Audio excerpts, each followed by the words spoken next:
Chapter 60. Bring me along. Catwoman saw that she was going back and jumped onto the motorcycle as well. She did not bring any equipment with her and only had a dagger on her.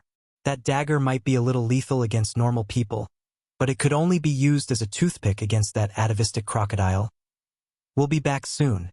You guys hold him back first, Thea said as she stepped on the gas and the motorcycle sped away. Easy for you to say, but how are we supposed to hold him back? The remaining two looked at each other lovingly. Barbara pointed at the center of the lake and said, "Continue scolding him. Don't stop."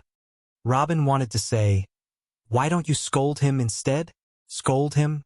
I've been yelling at the top of my lungs for almost 10 minutes. Although it's a form of scolding, which is a form of mutual harm, she can take a sip of the water to soothe her throat. My throat is almost smoking. However, looking at Barbara's indisputable eyes, he could only accept this difficult task with pain and joy. He would listen to his girlfriend and do whatever she told him to do. Although it would ruin his image as an honest and courteous young gentleman if he spouted vulgarities in front of his sweetheart, there were only the two of them here. He could not let Barbara scold him personally.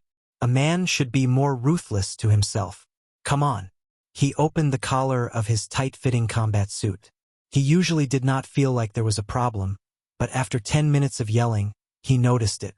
As he continued to inhale and make sounds, the ventilation at the collar was too poor and his entire neck was covered in sweat.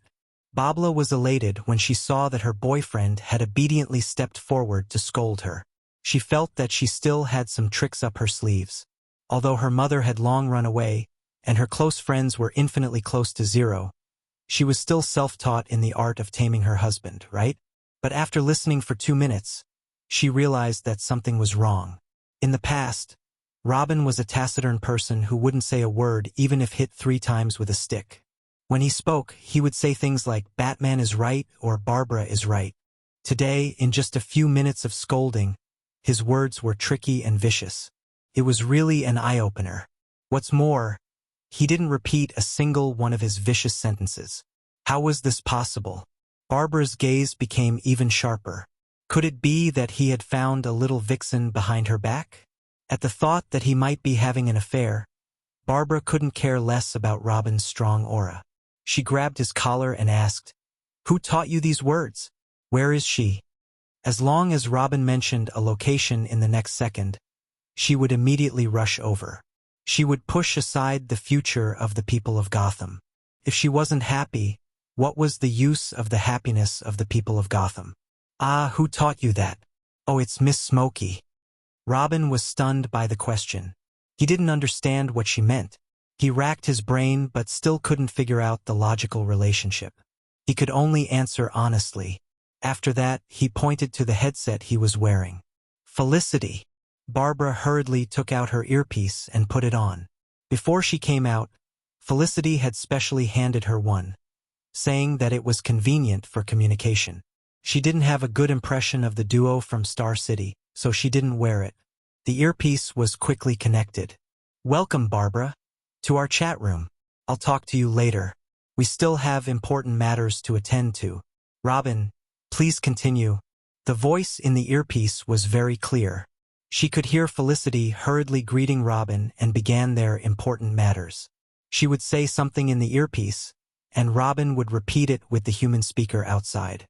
Barbara only felt that the scolding was extremely unpleasant and vicious. If she was in Thea's position, her blood vessels would have exploded long ago. She recalled how Thea's insults made her lose her dinner. Were the people of Star City also good at scolding people? To be able to scold someone on the spot without repeating a single sentence, what kind of vocabulary did that require? "Robin, take a break for half a minute. I'll find a new one. You should drink some water too." Felicity's tapping on the keyboard could be heard faintly shouting, "That baldy over there. Pass me a bottle of water." What the hell is this? Why is she looking for a new one? Barbara didn't understand. Was there a story behind this that she didn't know? Robin looked at each other. If his girlfriend had stared at him like this in the past, Robin would have fainted from happiness. However, he really didn't have the energy to do so now. He was panting heavily. He wanted to drink water, but he didn't have any. There was a layer of unknown substance floating on the surface of the lake. Killer Croc had a strong digestive system, so he could drink it, but he couldn't. He licked his lips and tried to think of something to quench his thirst. "Ha, I'm back. Let's continue," Felicity said energetically. "Wait, I'll interrupt you. What were you looking for just now?" Barbara felt that she wouldn't be able to sleep tonight if she didn't get to the bottom of this. 100 Classic Scoldings in Real Combat, the latest edition of 2007. Have you guys seen it? I've seen a few of them, and I always thought it was worth collecting. I didn't expect to use it today. Haha. Robin, let's continue. Felicity's words strayed off the topic. Fortunately, she still remembered the important matter at hand and forcefully brought the topic back. You people from Star City know how to have fun. Barbara felt that she had wasted her 20 years of life. She silently watched Robin imitate her and scold her. Needless to say, this was indeed a classic. At first, Barbara listened to a few particularly interesting sentences and memorized them carefully so that she could use them in certain situations in the future. However, after a while, she realized that every sentence was a classic. She gritted her teeth and stomped her feet. Then, she turned on the recording device on her combat suit and started recording. At this moment, Killer Croc, who was in the middle of the lake, was feeling very uncomfortable. When Robin first started scolding, he didn't take it seriously. He only wanted these annoying people to leave as soon as possible so that he could get ashore and escape. This man-made lake didn't conform to the country's standards. He didn't know how much money the contractor had embezzled. This was a pure lake with only a muddy passage at the bottom. It was the one he swam from the Chinese restaurant. There must be a lot of enemies waiting to ambush him, so he couldn't go back. He swam around the bottom of the lake and couldn't find any other way out. However, he didn't despair. He was underwater while they were on the water. So be it. There was food and drink underwater. Who's afraid of who? As he pondered, he caught a small fish that swam past him and ate it in a few bites. He sneered at the people on the shore. When Sia left with the feline girl, he was happy for a while, thinking that these guys were going to retreat.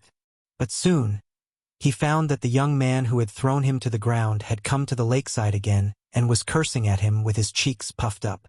These people are really stupid. Are they trying to use such a low-level method to provoke me? Although my body has grown bigger, my brain is still smart. I'm a famous detective. No, I'm me. I'm a firework with a different color. He caught another fish and ate it slowly. Looking at Robin on the shore, Killer Croc was too lazy to come out and scold him. He would just treat it as a stand-up comedy for him. However, the more he listened, the more he felt that something was wrong. It was because Killer Croc's scolding was too harsh. In a short period of time, the names of countless relatives had come out from Killer Croc's mouth. His immediate relatives had already been mentioned. Now, he was even talking about his grandfather's grandfather's generation. Chapter 61. Killer Crocodile wanted to retort, but he remembered that he was abandoned when he was young and had to hide in the sewers every day. He was not like the 4 little turtles next door who had a grandpa who turned into a rat. He could only say a few words because he was smart and eager to learn. However, his poor vocabulary was not as good as the guy on the shore. Fortunately, the target of his atavism was crocodiles.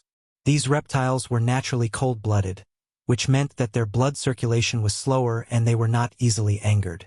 Furthermore, Robin's brain was somewhat damaged after the mutation. Robin's scolding was a little too sophisticated. Many of his jokes needed to be repeated a few times to understand the meaning. Killer Crocodile was unable to understand the old ones and new ones popped up. Hey Barbara, Thea and the others will enter the battlefield in a minute. We have to lure him out. I'll open a channel for you. Join in and scold him. Felicity said hurriedly through the earpiece. I have to join in and scold him? Barbara found it a little hard to believe. She had received higher education since she was young, and she had never done such a thing before. She was a little nervous. Would I be able to do it? However, looking at Robin's red face and thick neck from scolding, it seemed to be a very enjoyable thing to do. A strange sense of guilt emerged in her heart. Is this what they meant by learning well for 3 years and learning bad for 3 days? As a knowledgeable woman of the new era, she couldn't leave any regrets for herself. She had achieved both of these achievements by going to the kitchen and killing the wooden horse and climbing over the wall. In order to fight against mistresses and hooligans in the future, I have to make up for this shortcoming. Today is a rare opportunity. Let's do it. I found a mixed version for you guys. The title of this post is Let Your Opponent Be Human, again, 07 trial version. It's said to be very effective. Let's try it out. I'll adjust the channel first. Robin will explain to Barbara the things to take note of. Hehe. Felicity was in high spirits through the earpiece. She had never been this happy in her life. There are things to take note of. Can't you just shout at the top of your lungs? Barbara was a little confused. Robin was afraid that she would be suffocated. So he stood 3 meters away and said seriously, "Dear, you have to pay attention to a few things. First, you have to inhale from your lower abdomen and transmit the sound to your vocal cords through your chest. At this time, you have to be careful not to release the sound all at once. You have to do it step by step. Let me show you." Without waiting for Babla's response, Robin stood with his head held high and his chest puffed out. Like a singer practicing his voice, he performed a few standard vocal movements with perfect articulation. She felt pretty good after singing, and even gave Barbara a thumbs up with a hint of encouragement in her eyes, implying that she should give it a try too. Actually, Robin was getting a little carried away. Although he was usually quiet, that was because he was brought out by Batman.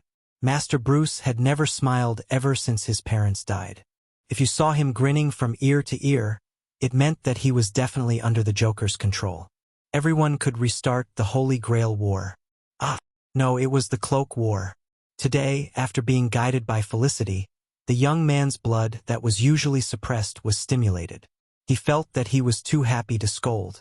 Now he was full of energy, and the haze of the past was swept away.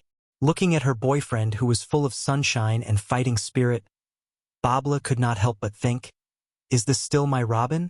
My husband is not so funny. When Master Bat comes back and sees his proud disciple like this, he will be dumbfounded. I'm back. I've adjusted everything. Babla, can you hear me? It's very clear. Then let's start. At this time, Killer Crocodile in the middle of the lake saw that not only the young man was scolding him, but also the woman beside him.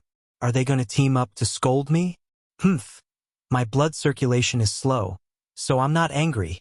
Do you think my crocodile skin is fake? Let me tell you, the skin on my body is thick, especially the skin on my face, which is outstanding and firm. Relying on his extraordinary talent, Killer Crocodile listened in the lake calmly. However, he soon realized that this time it was different from before. The previous scolding was just unpleasant and sarcastic, but this time, the mixed team was unexpectedly strong. Maybe it was because they were a couple, but their voices were very similar. In addition to Felicity's special arrangement, the male and female voices were a little harmonious. At first, Babla was a little uncomfortable, but soon, she used the special generation method that Robin had learned. Her high-pitched female voice and Robin's deep voice created a wonderful physical phenomenon. The sound of the mixed voice was more than 1 level higher, and the two's voices rippled on the surface of the lake. Toward the end of the scolding, Barbara had completely abandoned her modesty. She even used the hymns that she had learned from the choir when she was young. She would smile at Robin from time to time and throw flirtatious glances at him. Her voice changed according to her master's tone, sometimes holy and sometimes seductive. Robin looked at his lover with a face full of happiness. It was also the first time that he discovered the potential of his lover. He loved the saintess and seductive tone. He felt that no matter what her identity was or what profession she was the woman that he loved the most. Their affection for each other completely angered Killer Crocodile in the lake. As a cold-blooded creature that had been single for 30 years, he couldn't suppress his anger this time. You two are too much. If you want to show off your love, go home and do it. Why are you hurting me like this? His previous calmness had long been thrown to the back of his mind. There was only one thought in his mind, and that was to burn this adulterous couple to death. Killer Crocodile also forgot his original intention of hiding in the lake.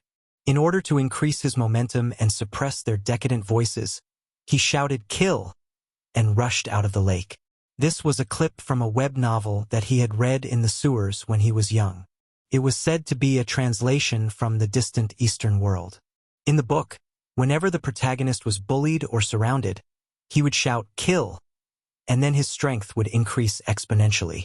In fact, there was also a break, but he felt that it wasn't imposing enough, so he gave up. When he was young, he was bullied and beaten every day because of his appearance. Every time he shouted "Kill!", he would muster up the courage to resist. Over time, many people called him Killer Crocodile. This name was actually not bad, or at least that was what he thought. The two people on the shore were feeling refreshed. Batman's disappearance, Gotham's chaos, and all their troubles had disappeared. It was as if the sky had collapsed and they could use it as a blanket. If it wasn't for the wrong time, they would have used the sky as a blanket and the earth as a bed. "Be careful, he's coming out." Felicity, who was controlling the drone, was indeed the best teammate of 2007. She immediately reminded the two of them. "Oh, I almost forgot. There was still an enemy in the lake." Chapter 62. Killer Crocodile ran to the shore and pounced on Robin with a ferocious expression. He didn't even notice that Barbara was unbuckling her belt, but she was actually holding a whip. Actually, this was easy to understand. When a single dog saw a couple showing off in front of him, his first reaction would be to bite the male dog. He wouldn't say that the two of them were too incompatible, so he would bite the female dog to death and then live happily with the male dog. After all, most single dogs were still males, and there might be a few females in between. There was too little data to be universal. Of course, the above-mentioned probability was not completely zero. There were still some gay and single people in life. Every single one of them was a precious breed. We must love and be tolerant. This was definitely true love. It was like seeing a perverted man blocking a handsome man and a beautiful woman on the road. He would slap the beautiful woman's face and drag the handsome man away, ignoring the surrounding gazes. At this moment, we should never take out our phones. "Hello? Is this 111? At this moment, we only need to silently send our blessings." Robin was secretly happy when he saw Killer Crocodile pouncing on him. He was not happy because he found his true love, but because he was afraid that Killer Crocodile would hit Barbara. Whether he could beat Killer Crocodile or not was another matter. He didn't want Killer Crocodile to knock out his fragrant girlfriend. Although Killer Crocodile had soaked in the lake for a while, there was still a pungent sour smell on him. "You can do all you want to me." This was the true portrayal of Robin's current state of mind. His voice was hoarse from all the shouting. This time, he finally lured Killer Crocodile out so he couldn't let him run away again. Signaling Barbara to cut off Killer Crocodile's escape route, Robin moved the battlefield a few steps closer to the shore. "Felicity, have they arrived?" Barbara saw her boyfriend fighting with Killer Crocodile again. Robin's condition was not as good as before. He had been standing under the sun for half an hour and hadn't rested at all. Killer Crocodile was like his own home in the water. He had enough rest and had eaten 2 fishes, so his stamina had recovered by more than half. Under this situation, Robin, who was mentally exhausted, could only try his best to dodge Killer Crocodile's attacks. Occasionally, he would counterattack, but it was ineffective. "Ah, we're already here. If we rush out, we'll scare him. We'll fight our way out at the crucial moment." Thea's voice came from the headset. Actually, she and Catwoman had been here for a while, but they felt that the couple's cursing together was very powerful, so they hid nearby and didn't dare to come out. Sia did have the intention to kill the crocodile in one shot. She had already prepared her bow and arrow. As long as Killer Crocodile showed a flaw, she would show him how a refrigerator was made. Feline Girl didn't care at all. She was just a person who enjoyed watching the show. She was a villain in her early years, but she had recently changed her ways. Since she was caught off guard, the Killer Crocodile couldn't possibly escape, so she hid in the bushes and watched happily. She didn't care, but Barbara couldn't be indifferent. Seeing that her boyfriend was getting more and more tired, she picked up her belt, which was actually a long whip, and joined the battle. Thea wanted to see how good she was. After all, they still needed to work together for a while, but she wasn't disappointed. She just felt that she didn't live up to her name. For some unknown reason, Barbara had put in a lot of effort into her whip. It was obvious that she liked this sort of mid-range weapon very much. During battle, she would constantly make use of her female agility to move her feet.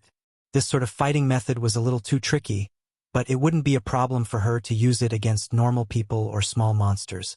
In fact, it would be very efficient and beautiful. However, this fighting method would be full of flaws when faced with a slightly stronger enemy. If she was only at this level, Thea could defeat her without using any weapons, and the chances of winning were very high. At present, the strongest member of their group was Catgirl. Years of life and death on the streets, and her style of doing things that were both good and evil, had increased her combat strength exponentially. It should be noted that she had received almost no training. She had never attended a serious class like Sia, and all her kung fu was honed in actual combat. Robin's strength was slightly weaker. Batman valued this successor too much and taught him all the moves he was proud of. However, Robin's physique was thin and weak, and there were many moves that he couldn't use with his physical condition. Perhaps he was aware of this problem, so he artificially leaned on the path of agility and dexterity, making him look a little different now. Barbara was even worse. She was at the level of a hero. If she didn't make any major adjustments, her achievements would be limited. Just as Thea was seriously thinking about the problem, Felicity's voice came again. Don't just fight. Keep scolding. What if he runs away? I'll continue. Keep scolding? The young couple looked at each other and saw a trace of anticipation in each other's eyes. Let's do it then. After all, Felicity was the one who said it. They repeated it, and it became a conditioned reflex. They didn't even think about it. They just kept scolding and hitting each other. You stinky son of AB*TCH. You're polluting us physically, so we'll deal with you with trash talk. Come on. Let's hurt each other. In fact, Killer Croc was already thinking of running away. Although he didn't have Spider-Man's spider senses, his atavism had strengthened his sixth sense. Although he only saw two enemies, he had a bad feeling in his heart. Just as he was about to go back to eat his fish, he saw that the couple was still scolding each other. As the two of them sang together, his anger that had subsided soared again. Are you done yet? Don't you know that you should leave a way out? He didn't care about his limited vocabulary. He opened his mouth and started scolding them. Felicity in the headset also started to work. She picked the stories related to crocodiles to read. In a short while, she had finished explaining the process of making crocodile leather bags. Now, she was describing how to cook crocodile meat to make it more nutritious. Robin and Felicity didn't use their brains, so their fighting strength was basically unaffected. However, the more Killer Croc listened, the angrier he became. Although he still thought of himself as a human, as time passed, he was ostracized by human society. Listening to Robin's description of all kinds of skinning and pulling tendons, as well as all kinds of braising and stewing, he relaxed his attacks on Barbara. In fact, she was the one who was jumping up and down nimbly like a rabbit. Killer Crocodile couldn't hit anyone at all. Since it couldn't hit anyone, it didn't attack anymore. It ignored Barbara and rained punches on Robin. Robin had already used up a lot of his stamina, so he could only barely resist such a fierce attack. Barbara couldn't bear to see her boyfriend get beaten up, but her lethality was really limited. She could only swing her hand and wrap the whip around the Killer Crocodile's leg, hoping to rely on her own strength to hold him back and buy time for Robin to regroup. Chapter 63. Although Barbara's strength was weaker than Killer Crocodile's, it was only at the level of an ordinary person. Usually, such strength would not even be able to offset Killer Crocodile's own weight, let alone move him. However, Barbara's timing was very clever. She stopped him just when he was about to use up all his strength. Ha! Killer Crocodile was chasing after Robin when his right leg was suddenly entangled by the whip. He could not help but stop moving forward. It was a good opportunity. The feline girl, who had been hiding for a long time, saw the opportunity created by her teammate. Without hesitation, She immediately flew up and shot two throwing knives at the killer crocodile's eyes that were not protected by scales. At the same time, she pulled out her long whip and wrapped it around his left leg. This was a gift from the unromantic master bat on a date. To be honest, it was quite useful.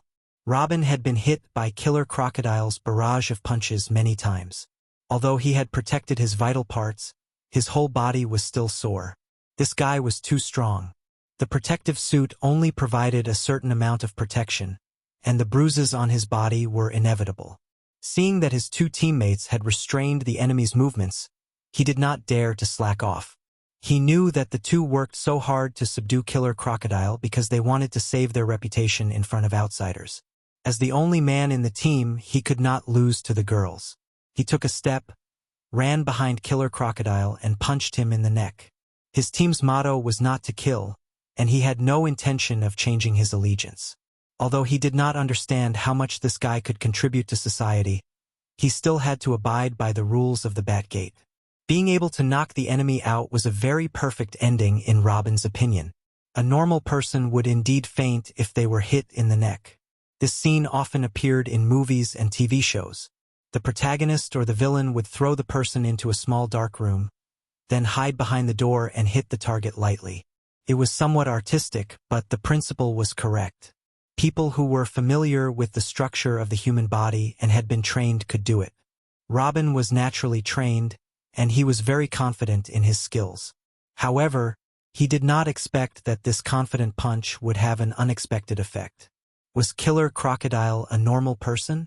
Emotionally, he felt that he was very normal. When he had nothing to do, he would roll in the mud and catch a few small fish and shrimps for breakfast.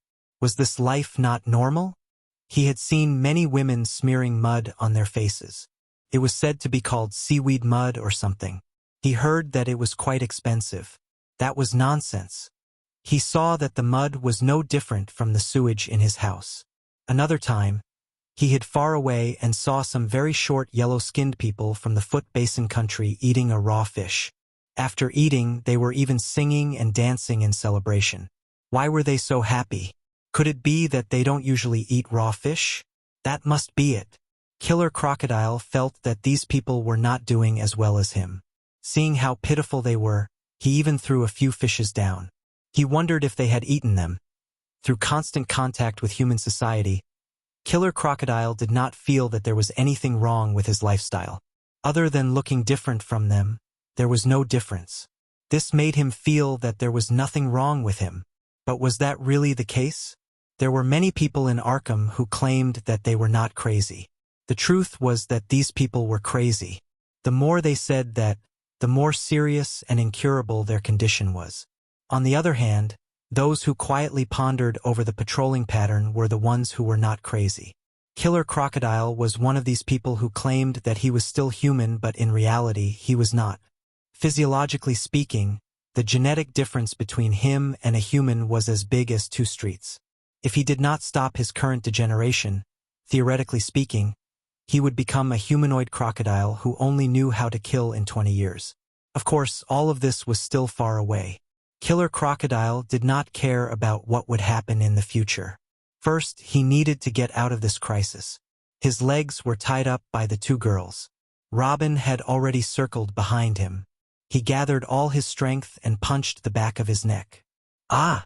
The imagined enemy fell to the ground. Receiving the admiring gazes of the girls and marrying Barbara in the future did not happen. Robin was dumbfounded as he watched Killer Crocodile roll on the ground with his hands on his head. The two girls could only retract their whips and watch from afar to avoid being dragged into the mess.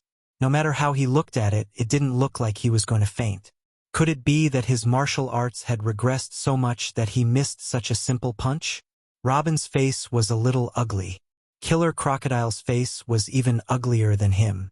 His body was too big, so his reaction speed was a little slow. When he realized that Robin had circled behind him, he was one step too late, so he did not dodge the punch. Normal people who were hit by Robin's punch full of true Yuan chakra would definitely faint, and they would not wake up for at least 3 days. Even if they woke up, they would wake up because of hunger. But Killer Crocodile was not normal. His physiological structure had become infinitely similar to that of a crocodile with the increase of age. A crocodile had a dense cluster of neurons below the neck near the spine to control the balance and overall coordination of the body. From the perspective of an ordinary person looking at a crocodile, the crocodile's head, neck and body were as thick as a bucket. It was impossible to find the specific position, but a skilled hunter could find this area. If you don't want to use the old-fashioned method of burying a knife in the crocodile's path and let it cut open its stomach by itself, but you want to challenge it like a warrior, then you only need to find this position and take a dagger and stab it fiercely. Then the crocodile will be paralyzed. At that time, you can kill it or scratch it up to you. Unfortunately, Robin hit this position. If he had a knife in his hand, the battle would have been over by now, and they would have carried the trophies back to the mission. But he hit it empty-handed. Although the strength was great, the crocodile was famous for its thick skin. The lethality of this punch was not dizziness but pain. The severe pain made Killer Crocodile, who had thick nerves, a little unbearable. Regardless of the enemies around him, he held his head and rolled on the ground. Oh, this was a good opportunity. Thea saw the enemy rolling on the ground, and several of her people were stunned on the side. She knew that it was time for her to appear. She floated 10 meters in the air and controlled the skateboard to jump out like an arrow. Flying to a distance of 30 meters away from Killer Crocodile, she sniffed gently with her nose. There was no strange smell. In fact, she could shoot from a distance of 100 meters, but in order to not be so special, several of her friends and relatives were more or less stained with a mess of things. Thea held the idea of unity, so she found a relatively close distance. She took out a frost arrow, calculated the distance in advance, aimed at his calf and shot out the arrow. She didn't want to cause any conflicts because of the death of the enemy in front of these temporary teammates who were kind to Mother Mary. Chapter 64. Killer Croc was still rolling on the ground. Although his crocodile instincts warned him of danger, he was in so much pain that he had forgotten his own name. His brain did not receive the danger signal at all. Or rather, even if it did, there were no brain cells to analyze it. Compared to the pain in his back, this light arrow was nothing. He also saw the person who shot the arrow at him. How could this person float in the sky? As a single croc who had lived in the sewers for 20 years, he had never seen such a high-end thing. Was this the plane that those people were talking about? Subconsciously, he felt that it did not look like it. It seemed that a plane should be flying very high. His mind wandered for a while, and he was surprised to find that his back did not hurt as much. This was great news for him. As long as he could move again, he could run back to the lake. The flying thing could not possibly go into the water, right? As for the 3 people on the ground, Killer Croc felt that he could still get out after taking a few hits. At the same time, he thought that he would not come out no matter what they said in the water. His plan was pretty good. Just as he was about to move his legs and charge on the road. Huh? Why didn't he move? He wanted to move his body but found that he could not move. There was a bone-piercing chill running through his body. Subconsciously, he lowered his head and said, "Wow! Why was there ice below his neck?" His huge head swayed left and right. Only his neck could move. He looked around. It was still the same environment as before. The adulterous couple and the guy who jumped out and threw knives at him were watching from the side. As the most familiar with Thea, Catwoman was a little dumbfounded. When the two went back to get the equipment, Thea roughly explained her fighting process, such as shooting an arrow from afar and restricting the enemy's movement speed. At that time, she thought that Thea was the type of archer who could shoot wherever she wanted from 100 meters away. One arrow would make a hole in the enemy's leg and restrict the enemy's movement speed. The rest of the team would swarm up and chop the enemy until he could not take care of himself. Then, they would loot the corpse and distribute the equipment. However, the reality was completely different. Catwoman could not tell whether the archery was good or not. The main thing was that the next scene was too scary. The enemy was turned into a big ice block. This was a killer crocodile. It was born with a height of 2 meters, and it could even show its head. If it was slightly shorter, it would be completely frozen, right? Catwoman felt that the movement speed limit in her dictionary was different from this one. She was about to turn into an ice sculpture. Was this the standard of Star City? Judging from Killer Crocodile's appearance, not to mention its speed, it would soon enter the operating theater and become a happy paraplegic. Babla, what's that on her arrow? When Robin saw that the battle had ended, he plopped down on the ground and panted in exhaustion. However, when he saw the frozen crocodile created by Thea, he didn't know if it was because of the cold or because he was a little frightened, but after seeing the frozen crocodile created by Thea, he quickly ran to Barbara and asked her about it. It should be some kind of chemical product. I can't tell the specifics, but it's really powerful. Barbara had gone through systematic higher education, and she was much more experienced and knowledgeable than Robin, who had always relied on self-study. She pondered for a moment and gave her answer. Do you think we can study this weapon? Robin was now very fond of this unknown chemical product. If you had this arrow earlier, would you be so tired like a dead dog? I'm afraid not. Mr. Bruce won't let us use this kind of weapon. It can be used against enhancers, but our enemies are basically ordinary people. Not many of them can survive this arrow. Barbara was actually a little envious. This kind of weapon was convenient and fast. No matter how strong the enemy was, it would be able to attack from 3 points in the shape of a triangle. The enemy wouldn't be able to escape. Unfortunately, as long as Batman didn't change his principle of not killing, they could only say goodbye to this kind of weapon and fight honestly. Then what if we develop it privately? It's great as a trump card. Robin was still a little unwilling to give up. Barbara laughed coldly. Do you know how much it costs to develop this thing? Do you have a laboratory? Do you know how much professional knowledge is required? Do you plan to rely on the two of us? She continuously asked 5 to 6 questions, leaving Robin speechless. Yes, the two of them didn't have a large financial group behind them, nor were they the illegitimate children of nobles. They were poor children who grew up in a circus. Barbara was a fair, rich, and beautiful woman, but she was only at the average level. He didn't know how many assets the Quinn Group had, but even if it wasn't as big as Wayne Enterprises, the difference wouldn't be too big. He knew how Bruce's Batmobile and Batfighter were developed, and how much money it cost. Thinking about the astronomical figures, Robin felt dizzy. He could only express his envy and jealousy towards the world of the rich. He should go back and take a shower, hug his wife, and live the rest of his life. Thea, what do we do now? Are we just gonna leave this guy here? Catwoman looked at the big block of ice in front of her. The killer crocodile originally weighed 400 to 500 pounds, and now there was a block of ice outside. How much weight would it have to weigh? In the past, their strategy was to find the enemy, then knock him out and hang him in front of the police station. However, now that the police station had been breached, they couldn't go back for the time being. Also, they couldn't take the enemy away. The 4 of them were skinny, and they were in a team of 3 women and 1 man. The only man was so tired that he was hanging his tongue out. How could they move him? Thea honestly didn't think about this problem. Felicity didn't have a good idea either, so she might as well just follow her own plan.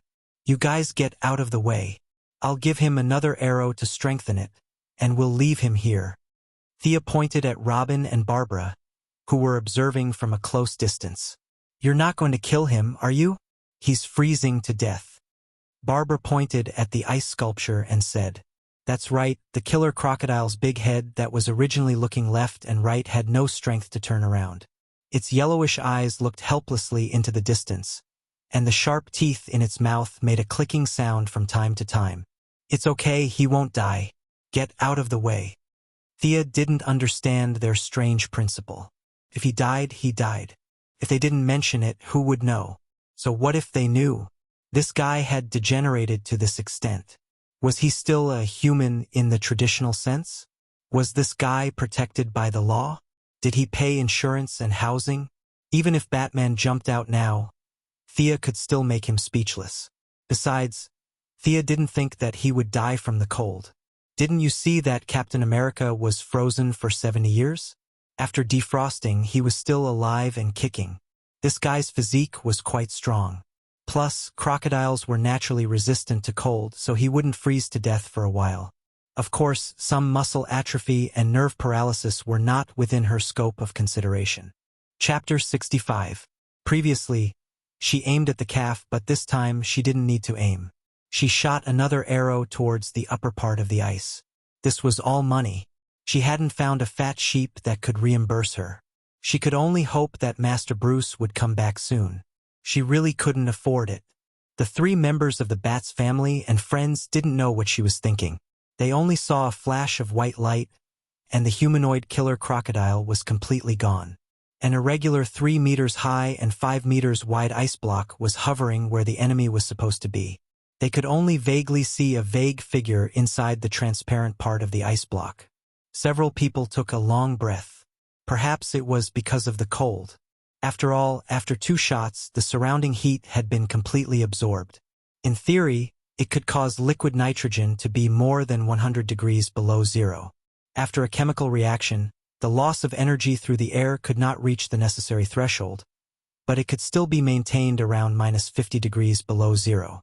Well, the mission is completed.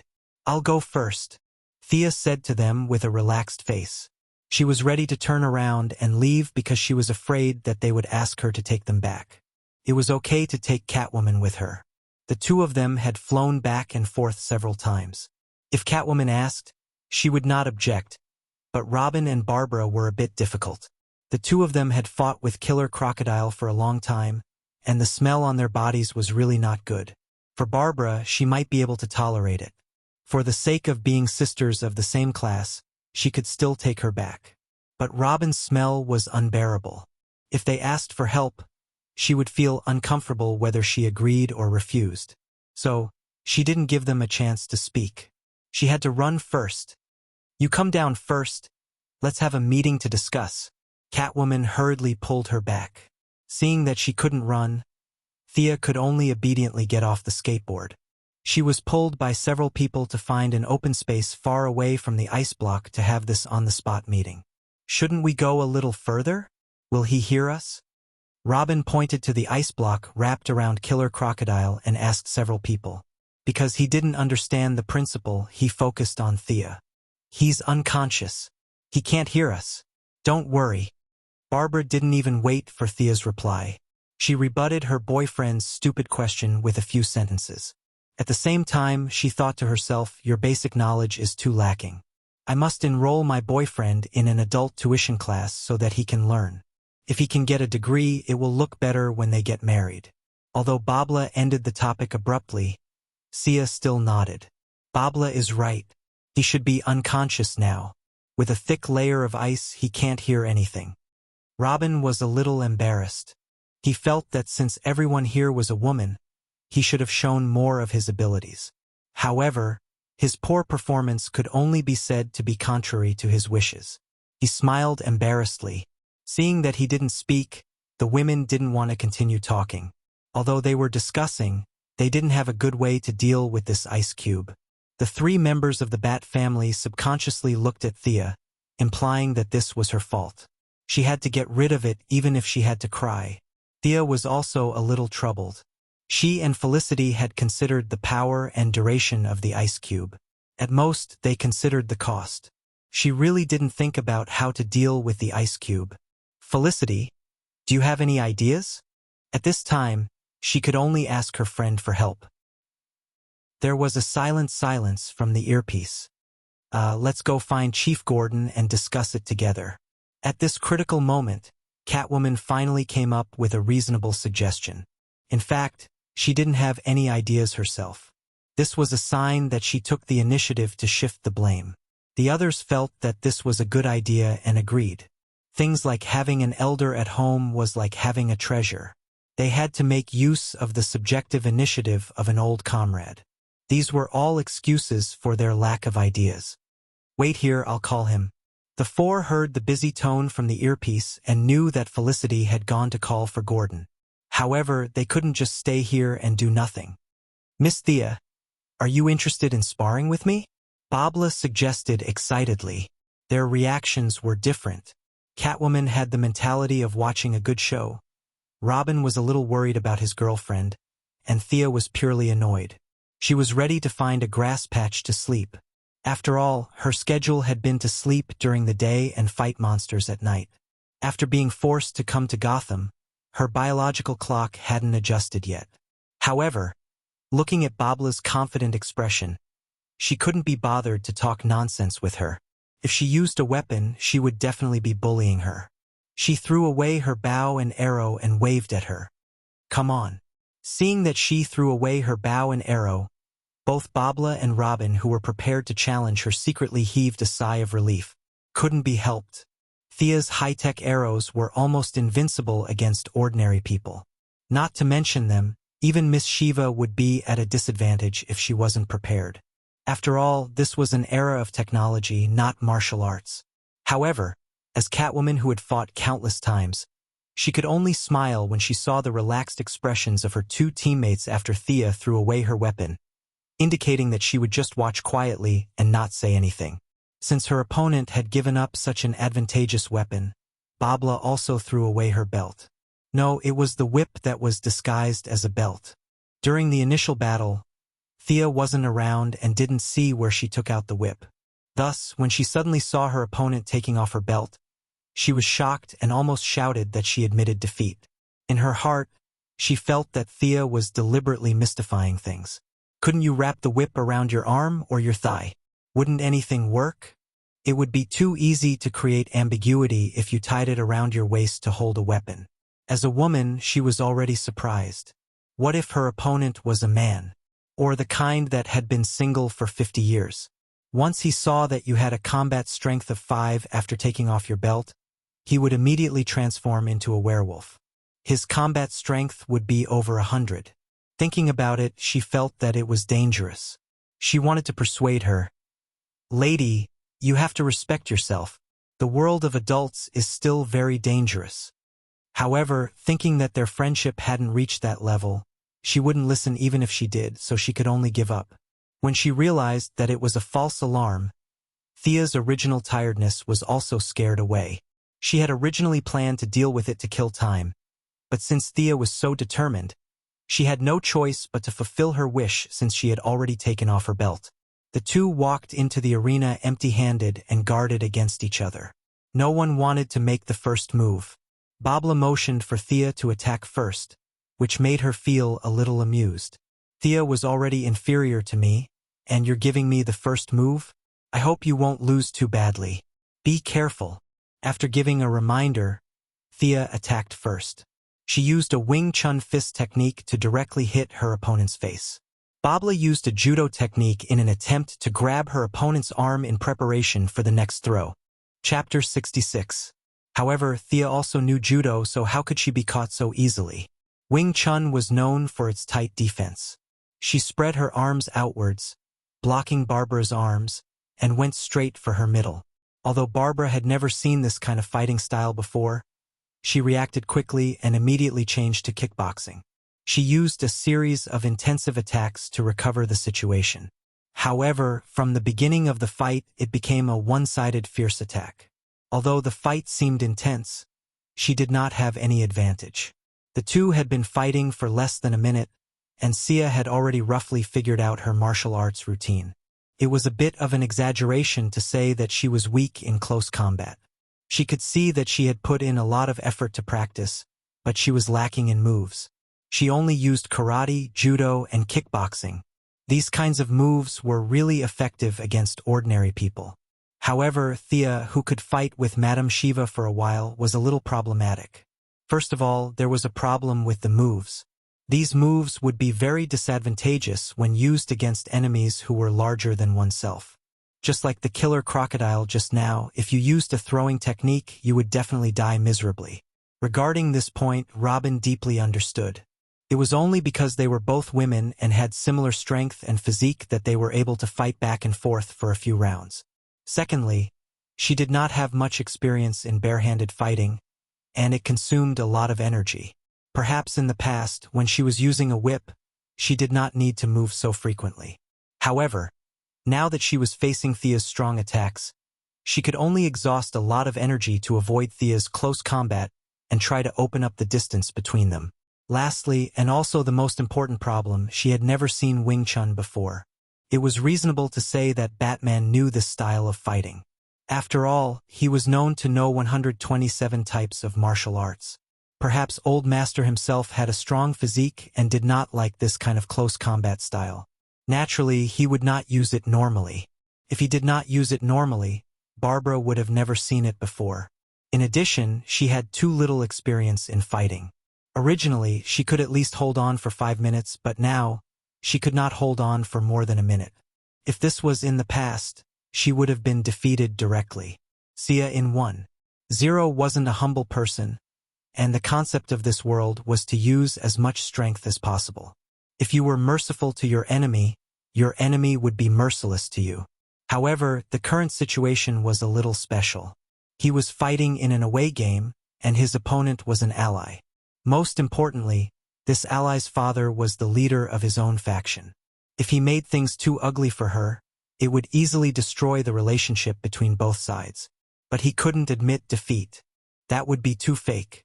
He sighed in his heart that this opponent was too weak. He hadn't used many moves yet. In desperation, he could only give up the advantage of Wing Chun and change to karate. The two of them practiced slowly. When Robin first saw that his girlfriend was losing, he was extremely anxious. He wanted them to stop, but he knew that neither of them would listen. At least, the competitive Barbara wouldn't listen. Just as he was thinking about how to end the fight without hurting his girlfriend's face, he suddenly realized that Thea had changed her moves. He had never seen Wing Chun before, but he felt that her attacks were fierce and surging, making it hard for him to breathe. If he was in her position, he would most likely lose. As for the move she was using now, he understood. Isn't that karate? It seems like she's not familiar with it. His original hope for his girlfriend to win surfaced again. Maybe she can win? After all, if his wife wanted to live a good life after fighting with someone, anyone would support their wife. Thea didn't know that she gave others the illusion that she could win or counterattack. To be honest, she really didn't practice karate much, just like how Batman didn't practice Wing Chun. It wasn't that she didn't know how to do it, but it wasn't suitable for her. Now, in order to put on an act and stall for time, she had no choice but to use this set of moves. Other people's trump cards were all ultimate moves, but hers was purely because she wasn't familiar with it. Although Barbara didn't know why she changed her moves when she had a high chance of winning, she didn't think too much about it during the fight. She took a deep breath and didn't dare to advance rashly this time. Instead, she trained with Thea with a serious expression. As the fight dragged on, Thea's various unfamiliarity gradually disappeared, and her strong martial arts foundation burst forth. One had to know that she had been learning from Madame Shiva for the past few months. The two of them were fighting all the time. Sometimes, she even thought that Madame Shiva simply couldn't find a sparring partner and used the excuse of training her to kill time. It was common for her to have a bloody nose and a swollen face. However, as the saying goes, no pain, no gain. Thea's combat ability had improved tremendously. Although there were still various inconsistencies, with her rich combat experience, she could gradually control her rhythm. The amount of exercise now was almost the same as running for her. On the other hand, Barbara was still immersed in the fantasy that she could win. She didn't care about her defense at all and launched round after round of fierce attacks. However, under Thea's calm and unruffled response, her stamina was rapidly depleting. At this time, the few people in the arena saw the problem. Thea didn't fight with her properly at all. She was purely playing around because she had nothing better to do. Robin was anxious when he saw this. Catwoman didn't care. She had long seen that Thea couldn't take it anymore. For a moment, she even thought that Thea was giving them face. Huff, huff. With rapid breaths, Barbara finally realized the difference between the two of them. She was exhausted and sweating profusely, but Thea on the other side was like nothing had happened. Even a fool could see that Thea was going easy on her. She wanted to admit defeat, but she couldn't bring herself to say it. Since she couldn't admit defeat, she could only stall for time. At this moment, she was full of hope for Felicity. Hurry up and find my dad. Then this fight will stop. At the same time, she was also thinking about where my dad had gone after fighting for almost 10 minutes. Don't tell me he's not in university? Worrying about her gains and losses, she lost even more of her fighting spirit. The original 9 attacks and 1 defense turned into 9 defenses and 1 attack. Sia also had the intention of admitting defeat or stalling for time, so she would not rush to attack. The two girls tacitly fought a defensive battle, and the scene could not even be described as ugly. It was as slow and light as two vegetative people fighting. They had neither strength nor speed. In the blink of an eye, they fought for another 10 minutes. Catwoman was already tired of watching, so she went to observe the ice by herself. Only Robin was still silently cheering for his girlfriend. He wasn't cheering for her because he would marry her if she won, but because she had to hold on. Barbara had used up too much of her stamina in the early stages. Although she had reduced her consumption later on, stamina was something that had been used up. There were a few people who were proficient in physical techniques who could maintain a balance between consumption and slow recovery, but Barbara was not one of them. She kept encouraging herself, telling herself that she couldn't admit defeat. Her father was coming, wasn't he? Hurry up and come. Hurry up and come back. Finally, she heard Felicity's voice in her earpiece. Hey everyone, I found the chief. Let's officially start. The voice in her earpiece sounded a little rushed. Could be heard that she had gone to a lot of places to find Chief Gordon. Chapter 67.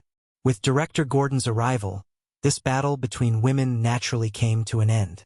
Babla was able to announce that she hadn't lost in a relatively dignified manner. Even though everyone with eyes could see the truth, at the very least, she was able to retain her dignity. She didn't have the strength to chat with her father. She sat down on the ground. She would definitely die if she was hit for another minute. Although her family was not devout believers, the only thing that came to her mind at this moment was, God bless. She only felt that there was a supreme existence in an unknown time and space looking at her. With his attention, he was able to safely get through this awkward competition. He had a feeling that perhaps he should do something for him. Perhaps there was a mission there. Thea did not feel any sacred mission. She just felt that it was all an act. She wanted to shake hands with Babla or say something along the lines of, "Thank you for letting me win." After every fight with Madame Shiva, both of them would still politely say thank you, even though they were covered in wounds.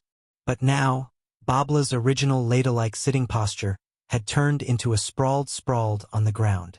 Her bright red hair looked as if it had been washed by water, sticking to her body in clumps. She gave up on this seemingly modest but actually mocking behavior. "Hey, are you guys listening?" Felicity, who was in the earpiece, asked again. The drone hovering in the sky had flown back after the battle with Killer Crocodile ended, so she didn't know that there was a harmonious and enthusiastic friendly match. Yes, everyone is here. Usually, Babla would be the one to show her face, but now she was as tired as a dead dog. Catwoman and Thea also did not have the intention to speak first. In the end, only the honest Robin could reply. "Oh," Felicity said, not understanding the meaning behind it. "Then, shall we begin?" Now, this Gotham version of the six-party meeting had officially begun. The topic of the meeting was definitely not the general framework of issues such as world peace. They were mainly discussing the adoption of single crocodiles. As the boss, Thea did not speak first, so she hinted to her number one henchman. Felicity immediately said that if they did not want this guy, they could directly bring him to Star City. The Quinn Group had an applied science laboratory with all kinds of electric saws and drills. She believed that single crocodiles would like it there.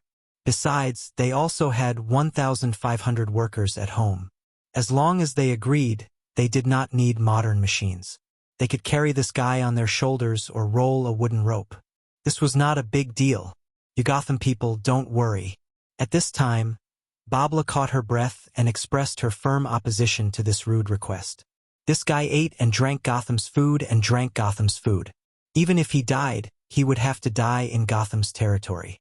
If they had any urgent needs, they could share a bowl of soup with them after this, but it was impossible to take him away directly. Thea did not have any good ideas about this reply. In this world, the value of heroes was to fight their own monsters. Outsiders had no right to ask what equipment they dropped. Since they were so adamant about it, she could only say forget it. Anyway, she did not have much hope for this big guy. As for drawing his blood to be used as a strengthening agent, regardless of whether it would work or not, Just looking at his appearance alone, she knew that there would be no end to it. Babla was very satisfied with Thea and Felicity's retreat. To be honest, when she rejected them, she felt a little guilty. After all, they did not help much in the whole thing. Felicity was the one who started the scolding war. The two of them were just a repeater, and this job could be done by any two people. Perhaps they could even find two people with louder voices. The decisive blow had nothing to do with them. Although the two of them were in a difficult situation, they really did not contribute much. Now that she heard them agree to Gotham's ownership of Killer Croc, she felt as if she had won a big battle. Her impression of the two of them improved slightly. "Dad, do you have any ideas?" Babla did not want to pay any attention to this big ice cube. As long as he was still in Gotham, they could throw him anywhere. She just wanted to go back to take a bath and have a good sleep. Initially, Gordon really did not have any ideas. He was a police officer and had been in the police force for a lifetime. He did not even have the time to care about his wife, let alone other chores. Moving things like this was obviously better for construction workers. However, the 1,500 people that Felicity mentioned just now made him think of a stupid idea. There were many people in Gotham, so he had no choice but to use manpower to move him. Since there were so many idle people in the school, he could get a few hundred people to move him. It was better to have a solution than not having one. Director Gordon found more than 100 people. Sia controlled the skateboard and pulled it from the sky. The rest of the people were busy with the round wooden rope. Finally, they pulled the heavy block of ice from the lake to the main road. Took them a lot of effort to load it into the car. An hour later, they finally returned to the university safely. "Mom, what is this?" "It's probably a Christmas present." The big ice cube caused quite a commotion when it was moved into the school. Many of the children had never seen such a rare thing before. They ran around and asked their families about it. Their families explained it blindly, saying that it was a weapon of mass destruction, or that the commissioner wanted to treat everyone to shaved ice. In short, no one could tell that there was a single croc hiding in the ice cube. After the mission was completed, everyone disbanded. Thea and Babla wanted to go back to sleep. Of course, they slept separately. Robin went to the bathroom to take a bath. Catwoman pulled Felicity to a corner and whispered, "Do you have any equipment that can identify the authenticity of an artwork? What are you doing?" Felicity looked dumb, but she was not stupid at all. Catwoman laughed. "I'm going to borrow a few pieces of art. Gotham's jewelry industry has been facing a winter. No one dares to bring jewelry out. The art market is in high demand now." Catwoman was envious of Thea's skateboard. Although she was rich, she spent a lot of money helping the poor from time to time. No matter how rich Bruce was, it had nothing to do with her. After all, she was still fighting with Talia for the naming rights of Wayne. When she saw Talia carrying her child and aggressively rushing into Gotham, she felt that the family name was getting further and further away from her. Since it would take time to change her name from Selina Kyle to Selina Wayne, she planned to rely on herself. With money, everything would be easy. When the time came, she could buy it directly from Thea or ask Bruce to make it for her. Coincidentally, the city was in a state of panic. The rich people in the upper city hid in their homes and did not dare to go out. The market demand suddenly became stagnant, and her previous jewelry business was inevitably hit hard. This forced her to target the art market, which she was not good at in the past. Chapter 68. As a former famous hacker, Felicity has just turned over a new leaf, and she does not have a strong sense of justice as she did in the future. Although she knows that the Catgirl is definitely not borrowed, and it must be illegal, she is not a hacker who follows the law. "Why didn't you mention it to Thea?" Felicity couldn't help but ask. "Why me? I don't think I'm that close to you. You two seem to be closer, right?" Catwoman was now full of admiration for the duo from Star City. She always felt that they could come up with something magical without even realizing it. This was different from Batman's research route. Compared to the old master's planes and cannons, the two girls' research was more suitable for her. She now looked at them with envy and anticipation, just like how Big Xiong looked at Doraemon. As for Felicity's question, she was also thinking in her heart. Why didn't she mention it to Thea, who was closer to her? She thought for a moment. Maybe it's because of her identity. I always feel that she won't agree with my actions. I think we're very similar, so you should be able to help me. What did she mean? After listening to Catwoman's words, Felicity was a little speechless. Did she mean that she was like a bad person, or was she like a poor person? Did you think that Thea was a good person? Were you fooled by her little white flower disguise? In fact, Catwoman's vision was quite accurate. Thea had a lot of scruples because of her family, and she wouldn't easily trample on the law. At least, she wouldn't break the law unless it was a matter of life and death. According to the game's classification, she was at least in the lawful camp. As for whether she was lawful or neutral, it was still unknown. Felicity didn't have this problem. She had enough to eat and her family wasn't hungry. She was also very adventurous. Otherwise, she wouldn't have volunteered to come to this place. Okay, this is for you. I don't know anything else. She opened the tablet and connected it to a mobile phone.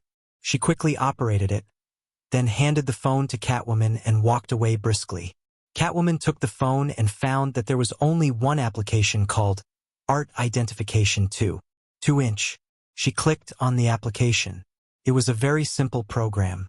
As long as you scanned the art, you could determine the age of the object and the production process. The database of the software was extremely large. Even the collections of Malaysia were included.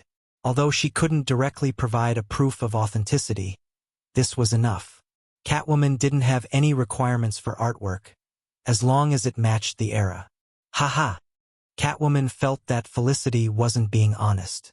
If she was a good person, why would she prepare this software for no reason? It was obvious that she had written it long ago and just hadn't used it. This was a great help to him. When he thought about how his career could take off, he didn't pay much attention to Master Bruce being imprisoned. That night, Robin and Barbara had rested enough and went out to capture a criminal with a name. This person was called the Electric Torturer. It was said that it was a craft passed down from their ancestors. No one knew which generation of the Electric Torturers he was. However, Thea looked at the serious-looking middle-aged man and thought that he was a joke hired by someone. This person was extremely stupid. He carried a battery from an electric scooter on his back. It was unknown whether it was hydrogen or lithium. He connected 2 wires to a pair of gloves and electrocuted whoever he caught. It seemed very impressive, and it was very effective against ordinary people. However, the smart Chief Gordon had discovered a fatal flaw in their craft 30 years ago.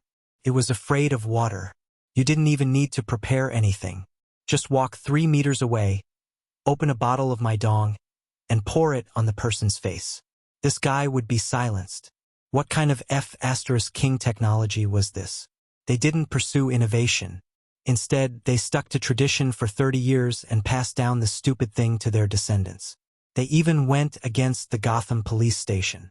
Could only be said that there was something wrong with this family's brains. Thea shook her head and didn't look at the serious-looking electric torturer anymore. She was afraid that she would laugh and affect her ladylike demeanor. She lowered her head and finished the black base and cheeseburger on her plate. Just when she thought that her days would continue like this, and when Master Batman returned home, she would completely retire to the second line. She could go home after robbing a windfall when no one was paying attention. However, someone came to talk to her. "Miss Quinn, the chief wants to see you in the meeting room," a police officer whose name Thea didn't know said to her. Oh, okay. Why was he looking for her? Thea didn't understand. Could it be that Batman was back? However, she quickly shook her head. He wouldn't be back so soon. It would take a day for him to recover from his injuries. His spine was also broken. Even if he came out, he wouldn't be able to recover that quickly. She pushed the door open and entered the meeting room. Felicity, Robin, and Catwoman weren't there. Only Chief Gordon and Barbara were talking to a woman in black. "Thea, let me introduce you. This is Laura Michaels, a senior investigator of the Advanced Superhuman Joint Research Team. She's here for Killer Croc." Chief Gordon gave a simple introduction. "Oh, isn't this the Heaven's Eye Society? This woman is Laura, the future wife of John Diggle. She didn't have a wedding ring on her hand. Does this mean that they aren't together yet?" Thea looked at her face. She could be considered a character from the Green Arrow. She didn't expect that their first meeting would be in Gotham. "Nice to meet you." "Nice to meet you." The two women shook hands gently. Could be seen that Lara was still a little immature. She didn't look like a middle-aged woman with a dissatisfied face. She could barely be considered a mature woman now. Lara was also secretly observing the young man in front of her. She was ordered to take Killer Croc away this time. It was purely a coincidence that she met Thea. However, after learning more about her past, she made the decision to get in touch with her. "Miss Quinn, I saw Killer Croc's frozen body just now. May I ask, how many days will it take for him to thaw under natural conditions?" "Why this question?" Thea turned around and asked Chief Gordon. "I'm going to sleep. Didn't Felicity tell you?" Chief Gordon shook his head helplessly. He really forgot to ask. When he remembered, he couldn't find her. Lara asked him a few questions just now, but he didn't know anything. When he heard that Thea was eating, he quickly called her over after getting Lara's permission. Thea slapped her forehead. This muddle-headed guy really brought shame to Star City. She quickly coughed and said, "Ahem, in theory, under normal conditions, it will thaw after 3 days. This has nothing to do with the species of the body. Whether it's a giant or a dwarf, it will take 3 days. If it needs to regain consciousness, it will take 15 to 30 days for a normal person to regain their nerve activity. However, I haven't drawn blood from this guy before, so I can't say for sure, but it will take at least 5 days." When they heard that Killer Croc wouldn't be able to jump out of the ice immediately, Chief Gordon and Barbara were obviously relieved. Lara, on the other hand, nodded like a general. Chapter 69. Lara looked at Thea, who was speaking confidently, with a hint of curiosity in her eyes. The Sky's Eye Society had been paying attention to Gotham and Batman for a long time. As a billionaire, Batman had always been the target of their secret government organization. He was a pure earthling with brains and methods as well as money. At the same time, he benefited from the current system and was a natural collaborator with the government. His abilities were reflected in technological weapons, and he was usually a normal person, not uncontrollable like a mutant. Although the experts in the organization were very worried about Batman's mental state, they all wondered why this person had not gone crazy. In other words, this person could go crazy at any time, and it was up to them. In the end, after careful consideration, Amanda Waller, as one of the leaders of the organization, made the decision to maintain contact. This time, when they heard that Batman had disappeared and Gotham was in chaos, they did help him in his hour of need and made some investments in the future to rope him in. As for the killer crocodile, it was just a matter of convenience. If there were any, they would pull them away. If there were none, it would not affect the overall situation. However, when they understood the process of capturing the killer crocodile, they found out that there was someone among the participants who helped them in their hour of need. Thea's name naturally entered the Sky's Eye Society's attention. Although she covered it up quite well, it was still possible to find out where she came from. Moreover, for such a huge national organization, they could use all kinds of servers and look at the information of every organization. They might not be at Felicity's level, but they could easily pull out 5 or 6 hackers who were slightly worse than her, and easily found out her true identity. When the information was gathered to Amanda, she was also a little stunned. In this day and age, the only billionaire superhero was Batman. She did not expect another one to appear today, and it was a woman. This made Amanda, who was also a woman, inadvertently feel some recognition. She immediately raised the original mission level and sent her assistant, Lara, to Gotham to find out the latest information and gave the order to make initial contact. "Miss Quinn, can you bring me to see the captured target?" At this time, Lara had just taken off her military uniform and walked into the government office. Her expression was more stern than gentle, and those who did not know her would think that she was putting on airs. "Of course, you can also call me Thea." Actually, looking at the target was just an excuse. He just wanted to send away the miscellaneous people and find a place where he could talk smoothly. Director Gordon was old and shrewd, so he could still understand. He grabbed Barbara, who still wanted to go in, and disappeared after saying goodbye. "I heard from Director Gordon that it was your idea to encourage the citizens to participate in the war. What did you think? Don't you think that a lot of civilians will die?" Lara's words were blunt, and even sounded like she was questioning him. However, Thea understood the nature of a soldier. The most important thing in the army was to fight together. In a war, everyone was a participant. Couldn't be said that fighting a war was the responsibility of the general, and the soldiers didn't care about it. Heroism was a taboo in the military. Even though Captain America was so powerful, he could only lead a small team to do bombings and assassinations. He was only given the rank of captain after he was suspected to have sacrificed himself. There will definitely be sacrifices, but the necessary sacrifices will allow more people to live and the city to restore order sooner. I think it's worth it. Thea hesitated for a moment, but she still revealed part of her true thoughts. The part that she didn't say was that it was none of her business whether these people lived or died. There might be good people in this city, but there really weren't many. The sooner the war was over, the sooner they could leave. Her answer didn't surprise Lara. On the contrary, it was very much what she wanted. As a government official, she didn't like superheroes. This group of people relied on their powerful abilities and basically didn't care about the government. Those who were calm would say a few words, and those who were bad would pretend to be deaf and mute. What if Batman doesn't agree with this method after he returns? Lara's question was even sharper. After all, Thea was an outsider. Gotham couldn't do anything without Batman. Now that the tiger wasn't home, she could do whatever she wanted. But what about when he came back? Thea really didn't think about this problem. Her original intention was to wait for her master to come back and then retreat. No matter how many people died, it had nothing to do with her. With Batman watching every day, how many people died? The policy of this city had to be changed, or the death rate would remain high. However, if she said this directly, it would make it seem like Batman didn't have a plan. Thea still wanted to maintain her image of being humble and cautious. If we can do something, I don't think he'll object. If there aren't any major problems during this period, the chaos in the city will be settled in a month. If it's not settled, it has nothing to do with me. Thea was prepared to retreat when the war was about to end. She had already told Felicity to focus on a few rich fugitives, such as Penguin. As long as they were alone, the two chatted as they walked, occasionally discussing their views on the current situation. Lara came with a mission, and Thea knew that this person would become the leader of the Heaven's Eye Society in the future. Furthermore, she was husband and wife with Diggle, and Diggle was good friends with Oliver. She really wasn't an outsider. As the two talked, their relationship gradually became closer. Thea told a few jokes that were suitable for the situation here, and it made her laugh. Lara also talked about her military life.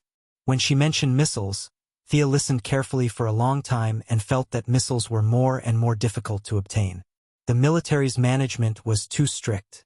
Was she going to stay at the archery stage? Before Lara left, she said that she would stay in Gotham for a while and hope to talk again next time. Lara slowly walked into the car, and her expression changed from relaxed to serious. She connected the long-distance call. Amanda, the initial contact with the target has been completed. It's more optimistic than we expected. Oh, tell me more about it. The black woman in the camera, Amanda, showed a hint of curiosity. From the conversation, I can tell that she's very mature and has a lot of ideas. The most interesting thing is that her position is close to that of an anti-hero. She's against individual heroism, and she actually encouraged the citizens of Gotham to stand up against the thugs. I don't know if you've seen the pictures I sent you, but they've already set up a quarantine zone in the city. As Lara spoke, the serious expression on her face disappeared, and it was replaced by a teasing look. When Batman comes back, his expression will be very good to see. Amanda didn't say much, and she just nodded lightly. She changed the topic. What's Killer Croc trapped by? Do you know anything about it? The accompanying expert said that it's liquid nitrogen. I didn't expect her to use it as a weapon. To be honest, our experts are very impressed. The experts were more than impressed. They had already written a report to their superiors, and in the future, each person in the field would carry a few rounds. This thing was safe and environmentally friendly, and it was perfect for dealing with enemies of flesh and blood. Chapter 70. Thea was not surprised that she had caught the attention of the Heaven's Eye Society. It was only a matter of time. She was useful to them, and in turn they could help her. Whether it was her mother's election or her own technological weapon, she needed a lot of connections. To put it in a more utilitarian way, she could become a hero and help her mother with the election. This was like handing over a hostage. As long as her mother was still working in the government, she could not do anything antisocial. At the same time, her heroic deeds would also give her mother more points, at least in the eyes of the country's upper echelons. After thinking about it, she realized that she did not say anything wrong and did not leave anything out. Relieved, she went to chat with Felicity. "Hey, Felicity, have you seen Catwoman in the past few days?" It had been 3 days since Lila transported the killer crocodile. Thea participated in a monster hunting activity organized by Babla. The process could be described as uneventful. She used entanglement arrows to catch 15 lunatics who escaped from the mental hospital. In fact, these lunatics were quite happy. Each of them charged fearlessly into the spider web. It was as if they were there to die. After the mission, Thea was bored. It was a little awkward to go out alone, so she wanted to find a companion. Felicity was too weak and the city was too dangerous for her, so she thought of Catwoman. However, after looking around, she realized that Catwoman was nowhere to be found. No one had seen her in the past few days. That was why she asked the higher-ups. "Ah ha ha, Catwoman, I don't know where she is either," Felicity said vaguely, shaking her head to emphasize the truth of her words. Something was wrong. Thea did not say anything. She only looked into Felicity's eyes. Felicity's eyes darted around and she muttered something, but she did not say anything about Catwoman's whereabouts. "You guys are quite loyal." Thea was too lazy to question them further. Anyway, it was impossible for the two of them to secretly side with Bane. Although the world was changing fast, it wasn't that fast. "Let's go to your room and drink." Felicity heaved a sigh of relief when Thea stopped asking. "Drink? Who's afraid of who? Come on." The two of them carried a few bottles of Gotham beer to Felicity's house. When they arrived at Gotham, Thea found out that Felicity had installed many games on her computer. Looking at the date of installation, it was when they came to Gotham to prepare their equipment. She was really not afraid at all. Did she think that they were here for a vacation? In fact, the two of them were here for a vacation. They were not the ones who were fighting at the front lines. Chief Gordon was so busy every day that his feet barely touched the ground. He had gradually recovered 1/3 of the city. As more and more police officers and ordinary citizens joined in, the recovery of the city was progressing like a rolling snowball. It was believed that this incident would be completely resolved in less than a month. The two of them were bored to death. Thea wanted to practice martial arts, but when she found someone, she realized that she was invincible in Gotham. Barbara would avoid her whenever she saw her. The Catgirl's whereabouts were unknown, and Robin adhered to the sex rule of not fighting with women. He wouldn't do anything no matter what she said. As a result, Thea could only play games and drink to get by. Actually, she was also suffering in her heart. Perhaps, the two of them played until they were drunk and fell asleep unknowingly. Kill them all. Are you in pain? Are you afraid? My dear, save me. Who's talking? What am I doing? Thea felt that there were many figures floating in front of her. Some she knew, some she didn't. A few of them seemed to be her friends from her previous life. Just as she was trying to recall, 2 more figures covered in blood walked past her. They were her mother and Malcolm. Why are they here? This is too strange. What's wrong with me? She shook her head hard. Her mother and Malcolm's shadows turned into old Robert and Oliver. Their faces were also covered in blood. Their bodies were slightly swollen, as if they had been soaked in water for a long time. Why is Oliver here? He can't be here. This is too illogical. I haven't even gone to look for him, and he's already here. What a joke. Thea finally realized that there was something wrong with her. She tried to use the breathing technique taught by Madame Shiva to calm herself down and adjust her thoughts. However, there was little effect. This made her confused again. It didn't seem to be her own problem. Even if she closed her eyes, she could still feel something floating past her. Did I meet a ghost? Where am I? I seem to remember being in Gotham. What am I doing in Gotham? She tried to recall. As her memory slowly recovered, her body gradually regained some mobility. Thea stumbled to her feet. She looked at her surroundings and the woman on the ground. Her focus was a little messy. This woman is Felicity. Something happened to her too. She could smell a pungent smell in her nose. It was a mixture of musk and some chemicals. However, Thea didn't have the time to care about this. She felt that as she inhaled the pungent gas, she was hallucinating again. It was as if there were a bunch of people fighting in her mind. She was in a daze, but subconsciously, she knew that she couldn't stay here for too long. The more gas she absorbed, the stronger the hallucinations would be. She opened her backpack and carried all her equipment on her back. She tied Felicity to one side of the skateboard and slowly climbed to the other side. She fixed her body and silently chanted to fly up. The skateboard shot out of the door like an arrow, silently hovering in the air 300 meters above the ground. It seems that the effect of the mysterious gas is concentrated on the ground. Being blown by the cool wind in the sky, Sia gradually regains some consciousness. She finds that it is dark all around, and the moon is nowhere to be seen. She can only feel the thick dark clouds pressing down on the ground. Is it already night? While no one was paying attention to her, Thea hurriedly drove the skateboard away from the area. When she couldn't smell the gas anymore, she lowered her altitude and found a house. She barged in without knocking. She looked around the house. It was empty. She found some cold water to wash her face. She felt lucky. She didn't know if something had happened to the others, but she knew that she had barely escaped. She turned around to take care of Felicity. The girl was lying on the skateboard, sweating profusely, as if she was having a nightmare. She kept murmuring, "Don't go." Sia wiped her face with a towel, but after 2 minutes, she felt that the skin on her face was about to break. But she didn't wake up.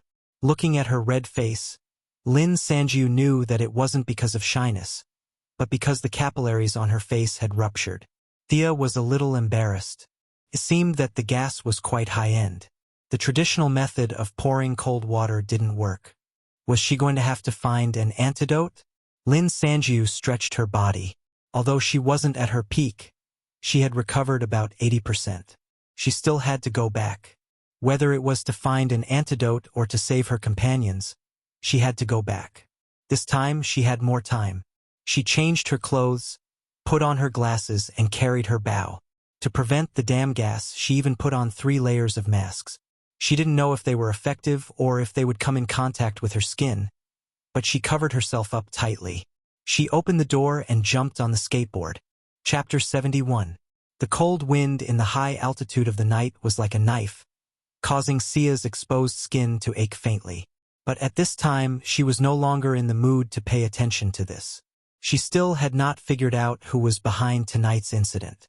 Could she find the antidote to save Felicity? Were Batman's teammates also trapped in the school? She had no idea where Director Gordon was. So many questions gathered together that her beautiful eyebrows furrowed. At the same time, she swore to herself that no matter who started this incident, she would kill that person. Returning to the sky above the school, she could see that the entire area was shrouded in a layer of light green gas under the faint moonlight. The lively place a few days ago now gave off a feeling of dead silence and gloom. Thea lowered her altitude and observed carefully. With the faint light, she could see a few burly men patrolling the camp from time to time with automatic weapons. They seemed to be wearing gas masks. That means the poison gas is spread through the respiratory system. Thea remembered the movements of these people and was ready to snatch 2 of them when they retreated. The skateboard flew over their heads silently and was not noticed by the patrolling soldiers. Many people had this problem. A normal person's line of sight was 120 degrees in front of them. People without the Byakugan Sharingan would not look above their heads for no reason. In the movies, the secret agents hiding on the ceiling were similar to how Thea flew over their heads under the cover of the night. Thea did not spend too much time on the periphery and went straight to the brightest room. This time she was very careful.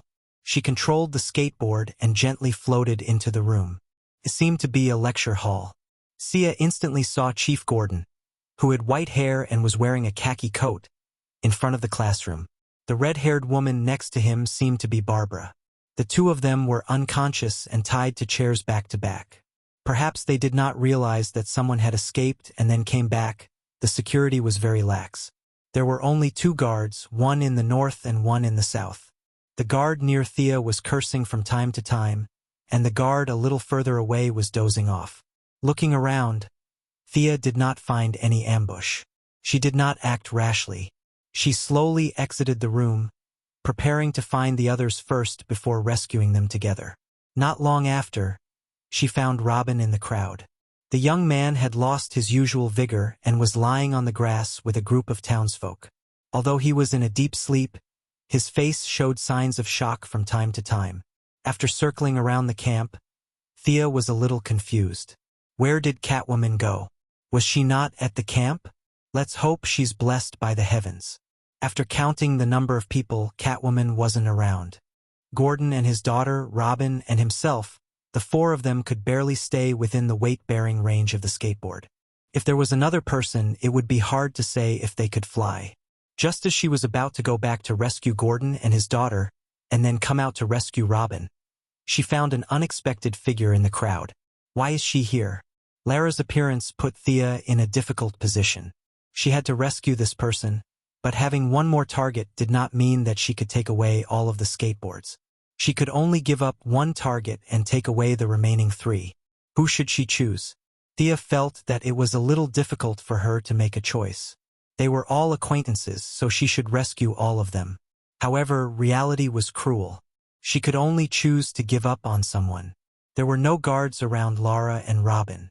Presumably, both of them were wearing civilian clothes and were not conspicuous. They were placed in the crowd as ordinary townsfolk. These 2 people could be said to be the easiest to save. What if she transported them out first and then came back? This idea was very tempting, but Thea quickly gave up on it. She had not been discovered the first time she came in, and the second time she came in without being discovered. It was impossible for her to be so lucky every time. She was only using the cover of the night and was not invisible. This went back to the original question. Who should she give up on? Chief Gordon was currently the golden calf, so she had to rescue him. Although his combat ability was weak, his position as chief was too important. With his presence, she could gather the remaining police forces in the city. Previously, according to the plan, he had already recovered 1/3 of the city. Many police officers had been scattered and were not gathered in the campus. As long as he raised the flag, he could quickly gather many police officers to help. The next one was Lara. As Amanda's deputy and the future leader of the Sky's Eye Society, she had to be rescued. Like the old chief, she was also the type of person who was weak in combat but had a strong appeal. Through her, she could get a lot of support from the Sky's Eye Society. This was very important for her, who had not found the mastermind behind the scenes. Besides, he didn't want to offend Amanda, who had black hair, black eyes, and skin that wasn't too dark. She was ruthless and held a high position. If he wanted to continue working here, he would have to suck up to her a little.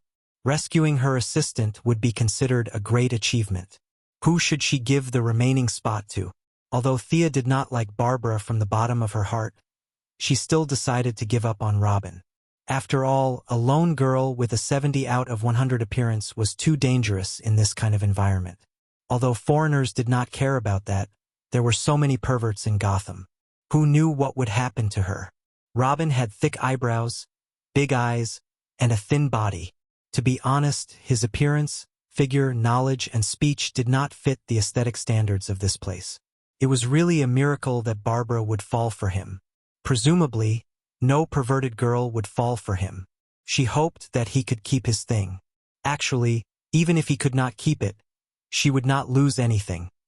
She silently wished Robin the best. Take care. It's not that I don't want to save you, but there's no more space on the bus. While the patrolling guards were far away, Thea quickly tied Lara to the side of the skateboard and turned around to save Gordon and his daughter. When she returned to the lecture hall, The two guards were still in their original positions. Thea got off the skateboard and used the Assassin League stealth techniques that Old Ma taught her to slowly approach them.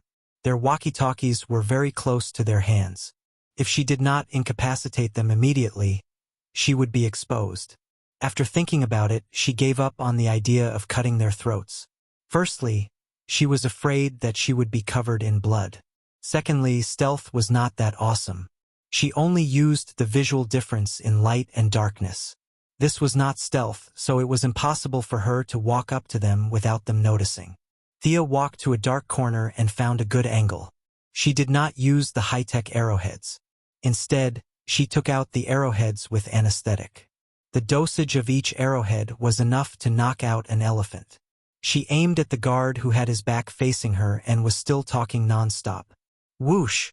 The arrow flew past. The guard felt a chill on his neck. He did not say anything and slowly fell to the ground. Before he fell asleep, he saw a blurry figure behind him.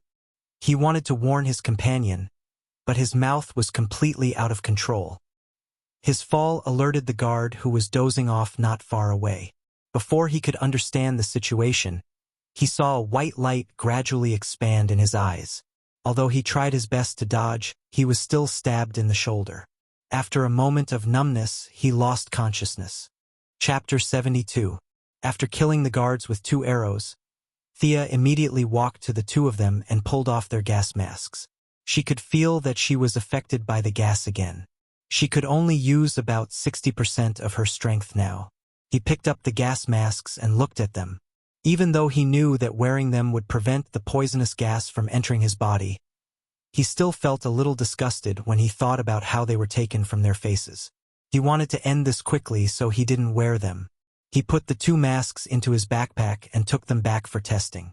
Maybe he could find the composition of the poisonous gas. She couldn't stay here for too long. Thea walked to the chair where Gordon and Babla were sitting. These people seemed to know that he was an important person. They tied the old director and Babla up tightly with a big chain. She couldn't open the door with her small arms and legs. She searched the 2 guards but couldn't find the key. Time waits for no one. Thea didn't know if there were any surveillance cameras in the room. She controlled the skateboard to float over and pulled out a chain from the outside. This thing was originally used for emergencies. The chain could bear 500 kilograms of weight. She apologized to the old director in her heart. She took the chain that came with the skateboard and tied it around the chair twice. She then connected it to the original chain on their bodies. The messy way of tying them made them look even more artistic. From afar, they looked like dumplings. She controlled the skateboard to drag Gordon and Babla out of the door slowly. Thea pushed from behind. The space on the skateboard was too small. Besides, Lila was already tied up. There was no place for the father and daughter. Referring to Brother Asen's glorious deeds, there were no more seats in the car. The 2 of them could just take the ticket. Since they were unconscious, they probably wouldn't mind. The door frame was too low. She could float out with the skateboard close to the ground. However, she couldn't bring these people with her. She didn't want to make too much noise. It was best to come and go quietly. She might have a chance to save Robin. But Murphy's Law was magical. When you hoped that something would not be discovered, there would be countless onlookers. Hurry up, hurry up. Someone broke in. Before Thea reached the door, she heard the footsteps of more than 10 people. It seemed like there were surveillance cameras in this place. Otherwise, it would be impossible for them to be so fast. Without any hesitation, he jumped onto the skateboard. Without caring about whether Gordon and his daughter would be injured, he rushed out of the door at full speed. In this distance of less than 30 meters, sounds of bang, dong, and bang could be heard from time to time. Just like how Mongolian nobles executed criminals in the past, Sia dragged the 2 of them out of the room without a care in the world. Then, under the surprised eyes of several guards who rushed over after hearing the news, she soared into the sky with a whoosh. From time to time, gunshots could be heard from below. Bang! Bang! At this time, Thea had already leaped to a height of 300 meters. Of course, she could continue to pull up. With her fear of death and the performance of the skateboard, she could go up to 500 meters. However, She was afraid that the two people who were sitting on the ticket would not be able to hold on. She had an antiviral suit, but they did not. She glanced sideways at Lara. The mature woman seemed to be uncomfortable and twisted from time to time. She was very kind to Amanda. This was considered first-class treatment for her assistant.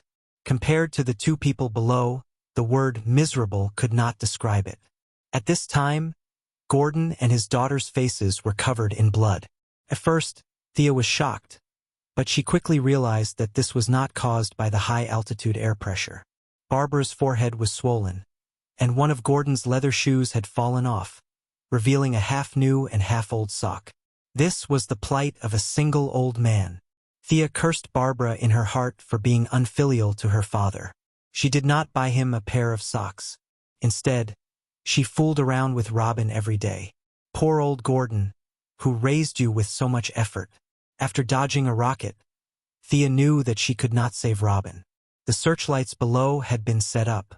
At a glance, there were 30 to 40 people, all armed. However, they did not have any experience in aerial combat, so they could only shoot at the sky with their guns. Sigh! Thea sighed. They could not kill their way up, and she could not go down.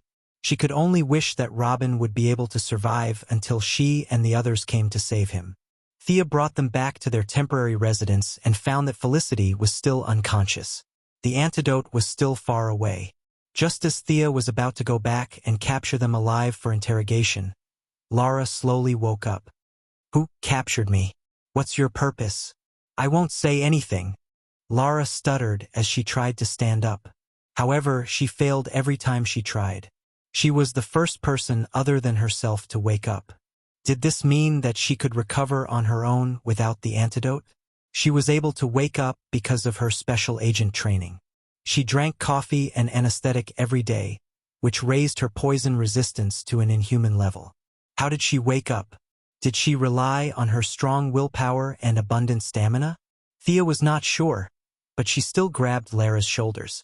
Look carefully. I'm Thea Quinn. We met 2 days ago. You were attacked by the poison gas. This is the room I found. She did not know if Lara heard her clearly. She could see that Lara was adjusting her focus, trying to see the face of the person in front of her.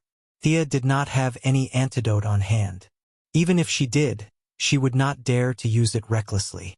She could only use the old method, which was to get a basin of cold water and wipe Lara's face with a towel. Perhaps Thea was not used to taking care of people, or perhaps Lara was not used to being passive. She weakly pushed Thea away, took a deep breath, and plunged into the basin.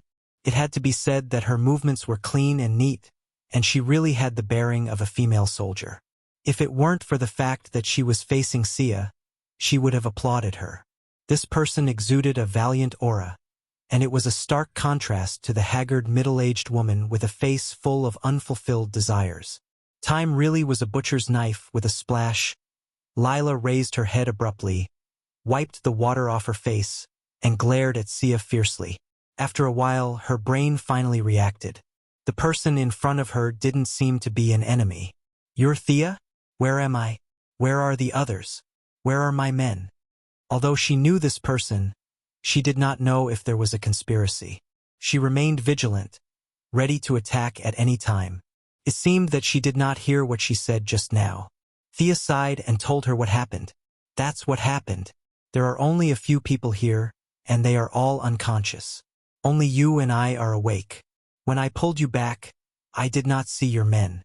Of course, even if I saw them, I wouldn't recognize them.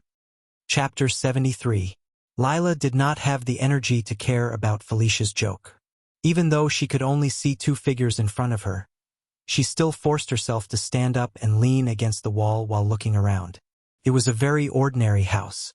The furniture was old and broken, and there were some miscellaneous items scattered on the ground. Perhaps the owner had left in a hurry, but after a long observation, Lila realized that this place was very ordinary and did not look like a prison. The dark night outside the window also showed that this was not a prison cell. Lila's worries were mostly relieved. If you can still walk, follow me outside to take a look. They've been unconscious all this time. I really can't do anything about it. Sia was exhausted after saying those few words. She had entered the poisonous gas area twice in a row, and both times she had engaged in intense fighting and killing. Her intake per unit of time was much higher than the rest of them who had fainted and fallen to the ground. She was barely holding on with her strong willpower. Lila naturally saw Felicia's pale face and sweaty forehead. She endured the discomfort in her body silently. As a former soldier and now a high-level agent, she could not say that her legs were as weak as noodles. If she was compared to a 16-year-old girl, she would be ashamed of the days when she drank anesthetics like coffee. However, she did not have the energy to speak. She just nodded and followed Thea to another bedroom. This room was basically the same as the one she was in, but it was bigger. There was a woman lying on the bed in the room.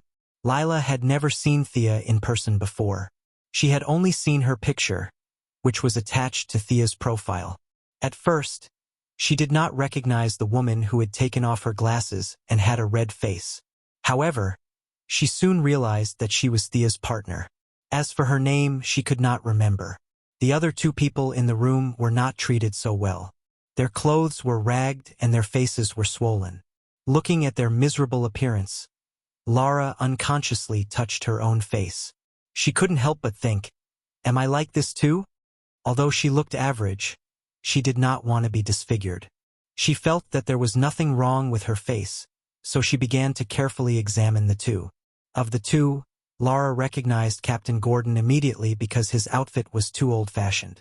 He was wearing a beige coat that had not changed for decades. Even though the journey had been a bumpy one, his trademark glasses were still on his face. He was the only person in the whole of Gotham who was so unique and dressed so superbly in the 21st century. From time to time, a few illusory figures would appear in front of Lara's eyes. Some of them were her family members, and some were her former comrades. She knew that this was her hallucination. She shook her head hard and vaguely saw two people tied together. She thought to herself that the red-haired woman beside the old director should be his daughter. She couldn't possibly be the old director's lover who was caught and tied up. "Do you have any idea how to wake them up?" Thea asked when she saw that Lila had been in the room for a long time. "What can I do?" Lila did not force herself. She leaned against the wall and slowly sat on the ground. She used to be a soldier, and her current job was more of an administrative one. She did not know how to answer such a professional question. Moreover, her mind was sometimes clear and sometimes confused. Even if she knew, she could not remember. "I don't have any idea." "Hey, that's not right. Didn't you wake me up?" "No, you woke up on your own." Thea stopped shaking her head. The more she shook, the more dizzy she felt. She waved her hand at Lila.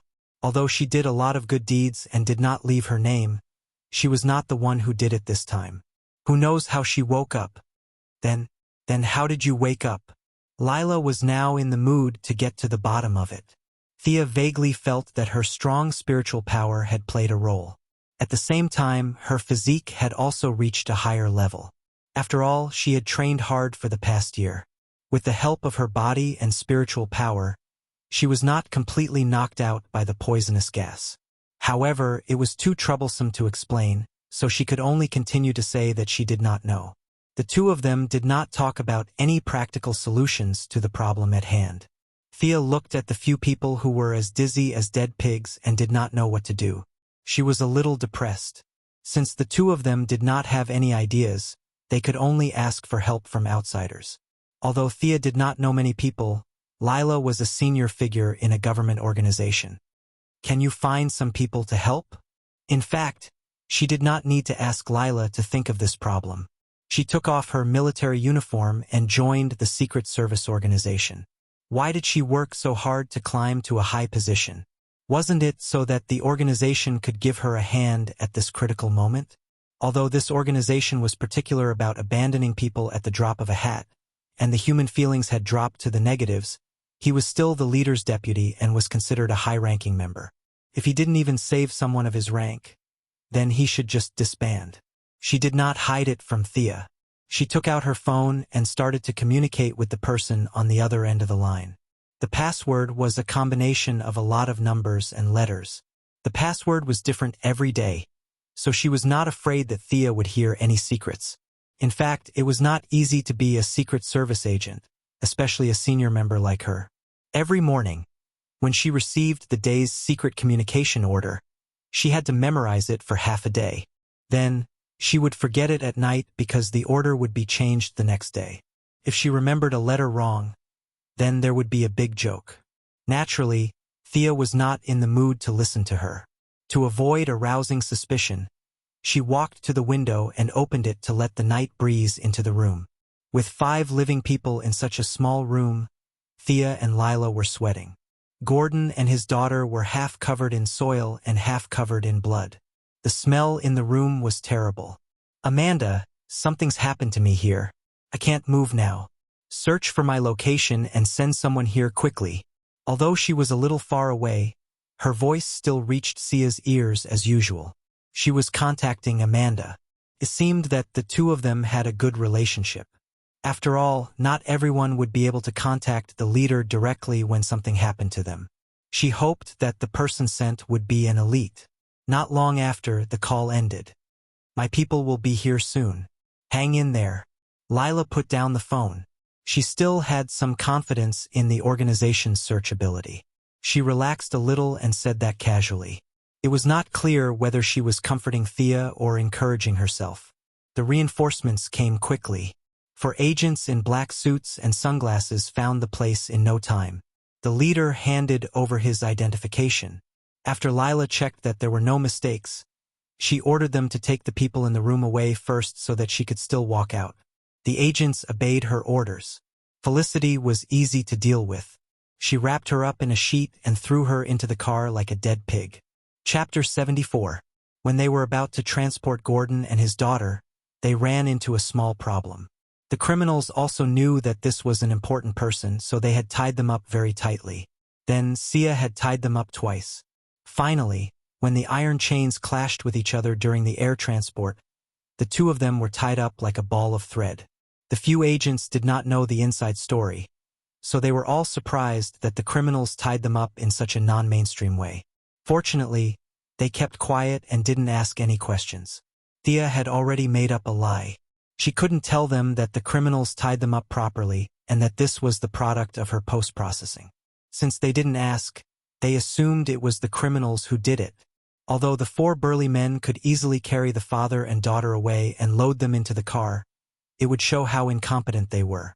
Especially in front of Laura, who was one of the higher-ups in the organization, they had to show off their contributions. If they didn't show off now, when would they? The leading agent gave the 2 behind him a look. Soon, the 2 came in with all kinds of electric saws, hammers, and welding tools. After working for half an hour, the 4 burly men finally managed to remove the chains from Gordon and his daughter. It was worth mentioning that the old director had woken up in the last 2 minutes of the iron chain being unchained. Perhaps it was because he had been kidnapped by a variety of bad guys over the years, but now that he was old, his body inevitably showed signs of aging, which was why he had been in a coma for such a long time. When he opened his eyes and saw several men in black holding electric saws and welding tools around him, he wasn't surprised at all. He shouted very naturally, "Come at me! Don't touch my daughter!" The agents were dumbfounded. As their leader, Laura hurriedly explained the situation to them. However, Gordon didn't have much trust in the government. He was still wondering if they were the ones behind this. To be able to knock out the entire campus so easily, ordinary people wouldn't be able to get their hands on such a powerful poison gas. The Heaven's Eye Society was the most suspicious. Laura didn't know whether to laugh or cry when she saw the suspicion in his eyes. She also realized how suspicious she was of Thea when she first woke up. It was human nature. Laura suddenly thought of her own experience. She pulled Thea over and told the old director about it. "Thank you, Miss Thea. I don't know what to say about your selfless help." Gordon had already figured out the situation. The people around him weren't bad guys. The electric saws and welding tools looked scary, but they were all there to help him untie the chains. He could tell that they were very old. Besides, he had a good impression of Thea. There was no need for her to team up with the government agents to kidnap him and his daughter. In fact, he thought that Thea didn't care about his family's money. She was the heir of a large financial group and had given him the opportunity to become famous. She didn't care about fame or fortune. She came all the way here to help him. It was not honest of him to suspect her for no reason. However, his acceptance of reality was still a shock to Lara. You didn't believe me at all when I tried to persuade you on behalf of the organization. How can you believe someone else's words? Is our organization's reputation that low? Gordon wasn't an ordinary person. He was a police chief with a population of tens of millions. He was a well-known figure in society. Lara was ready to go back and advise Amanda to improve the situation. No matter what the truth was, they should at least do a better job of keeping up appearances. Otherwise, let alone ordinary people, even the high-ranking officials wouldn't trust them. They should just go back to their own homes. The four of them drove 2 cars. Thea had almost recovered and didn't sit in their car. Instead, she got on the skateboard and followed behind them. This was the first time Lara saw her skateboard. She had only heard about it before, but now that she saw the real thing, she was stunned. It wasn't difficult to make this thing. At least for an organization like theirs that received funding from the government, they could definitely make it with a lot of USD. What was difficult was the design concept. Could this kind of equipment be used in the front line? Lara thought about it and felt that it was a little difficult. She knew that this thing wasn't cheap. It was useless in small quantities. It would be easy to get into conflicts if she gave it to someone else. If she gave it to someone else, would her organization have enough money? Thea followed behind the car for half an hour and arrived at a group of villas that weren't very big. It was very cold and quiet, and there was a sense that no one was allowed to enter. This is our base in Gotham. Please come in. Lara rested for half a day. Relying on her young body and high resistance to poison, she had basically recovered her mobility. She was no longer in the miserable state she was in when she ate too much at the buffet. Director Gordon was still unable to walk, but he didn't need anyone to help him. He got himself a walking stick and walked in shakily. There were specialized medical personnel in the base. They checked the 2 sleeping beauties who were still unconscious and concluded that they were fine and would wake up soon. However, they didn't know how long it would take. As they didn't know what caused them to faint, they couldn't be sure. They also took blood samples for the 3 people who had woken up. Before the results were out, no one dared to drug them. They could only get a glucose drip to replenish their water. Just as they were about to leave, Thea took out the 2 gas masks from her backpack and handed them to them. This is the mask that the criminals wear. I don't know if it's a regular product, but I think it's specially made. You guys should take it and test it. Hurry up and analyze it. Lara didn't wait for them to reply and immediately gave the order. She had been tormented so much that she had forgotten what she wanted to do when she first went to the campus. She had never been so embarrassed in her life. She just wanted to find the mastermind behind this and shoot him twice with her handgun from the bottom up. Then she would talk about other things. Lara still had to arrange the work, so she got up and left after a while. Thea and Gordon looked at the 2 sleeping beauties and wondered when they would wake up. Felicity should have woken up a long time ago. She could be said to have inhaled the least amount of poison among them. However, the doctor said that it was related to one's body constitution. This made Thea a little worried. After all, she didn't have a body constitution. This girl didn't even train. God knows how bad her body constitution was. Babla did train a lot, but she couldn't withstand the amount of poison she inhaled. After being dragged around by Thea, there was still a big bump on her head. Just now, the medical personnel looked at the bump strangely. They couldn't understand why the girl was beaten up when she was unconscious. In the end, they could only conclude that the criminals had gone crazy. Just as Thea was thinking about starting a bet and guessing who would wake up first, Felicity didn't disappoint the people of Star City and woke up first. Chapter 75. It would be an exaggeration to say that she had woken up. Felicity was actually still in a semi-conscious state. She kept mumbling things like, "Daddy, Mommy, don't go." Under Gordon's anxious gaze, Barbara woke up in less than half a minute, and the old director heaved a sigh of relief. Although Barbara woke up later, her constitution was far stronger than Felicity's. After all, she had trained hard before. The reason why she woke up later than Felicity was mainly because she had inhaled too much oxygen. In addition, someone had dragged her all the way here, and she was still feeling dizzy. The medical staff quickly injected the two of them with some injections to increase their stamina and speed up their recovery. After a preliminary analysis by a few pharmacologists, although most of the drugs couldn't be used, some antibacterial and anti-inflammatory drugs wouldn't conflict with their recovery. This was especially so when they saw the huge bump on Barbara's head. If they didn't give her some medicine in time, she would really be disfigured. Although she was still a little weak, Barbara recovered at lightning speed. She could already see her biological father in front of her clearly and could speak intermittently. Felicity, on the other hand, was in a much worse state. She was still in a semi-conscious state. However, it was a good thing that she could wake up. Thea felt that the medical staff were really resourceful. It was much better than her method of waking someone up by pouring cold water on them. "Daddy, where are we?" Barbara gradually regained consciousness. She looked around in confusion. This wasn't where they were before. "Where are we?" Gordon also didn't know where this place was. He was also sent here in a daze. At his age, his recovery speed naturally wasn't as fast as a young person's. However, in order to let his daughter recover in peace, he made up a lie that wasn't really a lie. "This is a secret location. It's very safe here." "Where's Robin?" Barbara looked around and didn't see her boyfriend. She felt a little uneasy and hurriedly asked her father. Only then did Gordon realize that Robin wasn't around. Thea didn't mention anything just now. Could it be that they didn't manage to save him? He turned his head and gave Thea a questioning look.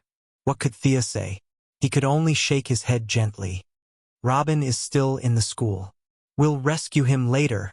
Chief Gordon was generally supportive of Robin's relationship with his daughter. However, he was somewhat displeased with his son-in-law, so he was not angry at Sia for not rescuing Robin. Instead, he felt that the kid should be taught a lesson. Otherwise, most people in this world would forget their fathers when they had a man, and forget their mothers when they got a wife. When Barbara heard that her boyfriend hadn't come out, she didn't know who had fished her out. She was a little anxious and worried, and fainted again under the multiple blows. They watched as Gordon hugged his daughter and cried, "Babla, wake up, open your eyes." Thea felt her teeth ache. She had only fainted, not died. There was no need to be so dramatic. Since both of them were awake, her efforts tonight weren't in vain. She turned around and walked out of the room to find the researchers in the laboratory to see if they had analyzed the composition of the poisonous gas. If possible, she still had to rescue Robin. Besides, Catwoman was nowhere to be found. At the same time, Lara walked into a sealed room and gave a long password. Amanda's dark face appeared on the monitor. Lara, you're recovering fast. Thank you for your concern, sir." Both of them didn't want to waste time and quickly got to the point. "Sir, this is the blood test report for me, Thea, and Gordon. The amount of poisonous gas in our blood is beyond what a human body can tolerate. Gordon and I inhaled about the same amount. I'm better than Gordon because I'm trained, but Thea's is much more than the two of us." Lara held the report in her hand and reported in a low voice. "Then what do you mean? Is she a psychic?" Amanda asked non-committally. "On the contrary, her blood, cells, and hemoglobin are all at the level of a normal human. Her body can withstand such a huge burden, but she can still fight fiercely and save 3 people. This only shows how strong her willpower is. At least, if it were me, I wouldn't be able to do it." Agents were very pragmatic people. They knew the limits of their abilities. If they could do it, they could, and if they couldn't, they couldn't. If they didn't have the ability to complete the mission and force themselves to do it, they would end up killing a lot of people. That was why Lara admitted that she didn't have the willpower to do it. She couldn't even walk 2 steps, let alone fight the enemy? You must be kidding. Oh, Amanda didn't feel anything special because it wasn't like there weren't people like that. Some people relied on their strong willpower to do incredible things. People like that existed in the military and in other places. Batman was a living example. He was attacked by poisonous gas many times. Although it was ugly, he managed to escape every time. Comparing Bruce and Thea's past experiences, Amanda looked for similarities between the two. She found a lot. First of all, they were very rich. At least, they were richer than her, who worked her way up from the military for a fixed salary. Secondly, Their families suffered terrible misfortunes and they were surrounded by wolves. The only difference between the two was that Star City was brighter, while Gotham was darker. Could it be that it was easier for the children of rich families to become superheroes? Amanda couldn't help but have this thought. Should she find a few more of them to test in the future? They weren't greedy for money, they weren't afraid of death, and their hearts were filled with ideals.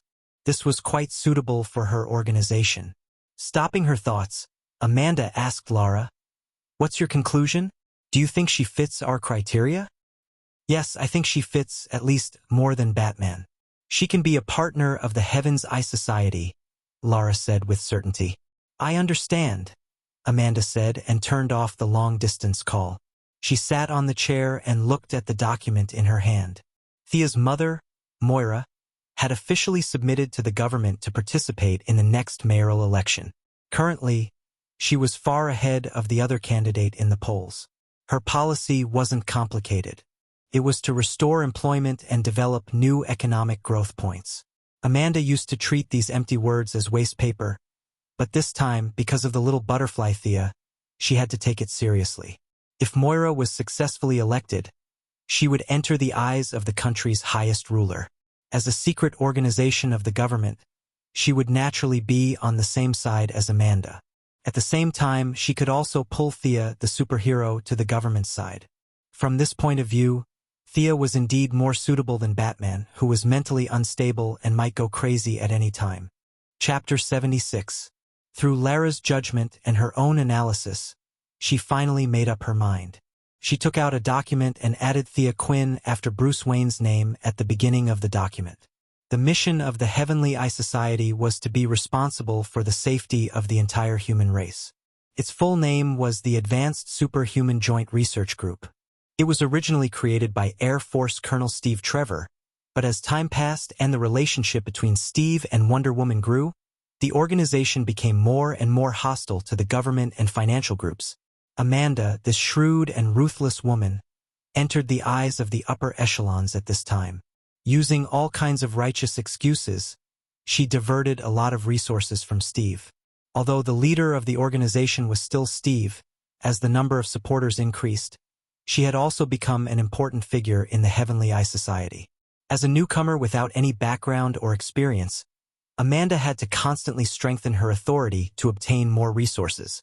She urgently needed more contributions to reach the highest point of the Heaven's Eye Society. She wanted to take in the supercriminals locked up by the organization for her own use. After all, many of the missions were dangerous and cold-blooded, and it was difficult to send ordinary soldiers or agents to complete them. At this time, she needed these villains to do the dirty work, but these people would not bow down easily. She desperately needed some superheroes that she could influence to deter these villains. Originally, Batman was a very good choice, but now, Thea seemed to be a good choice. Batman was more mature, but he was mentally unstable and did not like those in power. Thea was young and inexperienced, but her mother was about to enter the upper echelons, so the chances of her betrayal were very small. Should she choose someone with more experience or someone she could trust? These two choices made it difficult for her to choose. Luckily, there was still plenty of time, so she could only put this problem aside. Lila walked out of the room and let out a long sigh in the dark night. She vaguely knew about Amanda's plan, but she didn't know how her report would affect Sia, a girl she could get along with. Whether it was good or bad, she could only let time tell. She was just reporting according to what she had observed. "Sir, the other two have woken up." An agent waited outside the door for a while and immediately reported when he saw her coming out. "Got it." Lara nodded. Since they were awake, she would go and visit them. She walked to the door and was about to push it open when she heard the conversation between the father and daughter. "Dad, Robin is in danger now, you know. That guy from Star City should have saved Robin instead of saving this unknown woman. If Robin was here, we could have gone back to save everyone." Barbara complained to Chief Gordon in the room. The guy from Star City she was referring to was Miss Thea. After all, she was her savior, and it was inappropriate to use her to describe her. She didn't want to use honorifics either. In the end, she chose a vague guy from Star City instead. Chief Gordon didn't think that there was a problem with this rescue mission. He knew Lara's identity, and it was already good enough that he had saved all that he could. As for Robin, he really didn't think that he would be of much use. It was true that he could fight, but how many people could he fight? 5 or 10. In this kind of situation, it was actually useless. Only his own daughter was treated like a treasure. If they had saved Robin, who knows where they would be hiding now? How could there be such a spacious villa for them to rest in, with 6 or 7 medical staff busily taking care of them? However, for the sake of his daughter, he didn't say anything. Just because he didn't say anything didn't mean that Lara wouldn't say anything. At first, Lara didn't understand what was going on, but when she heard unknown woman, she thought about it a few times and realized that it was referring to her. What do you mean? Shouldn't you save me? Should you leave me in the hands of the criminals? Should I die just because your boyfriend is worth saving? Don't fall into my hands. You be *TCH, or you'll regret being born. Lara climbed to a high position in the Sky Eye Society, where good people mixed with bad people.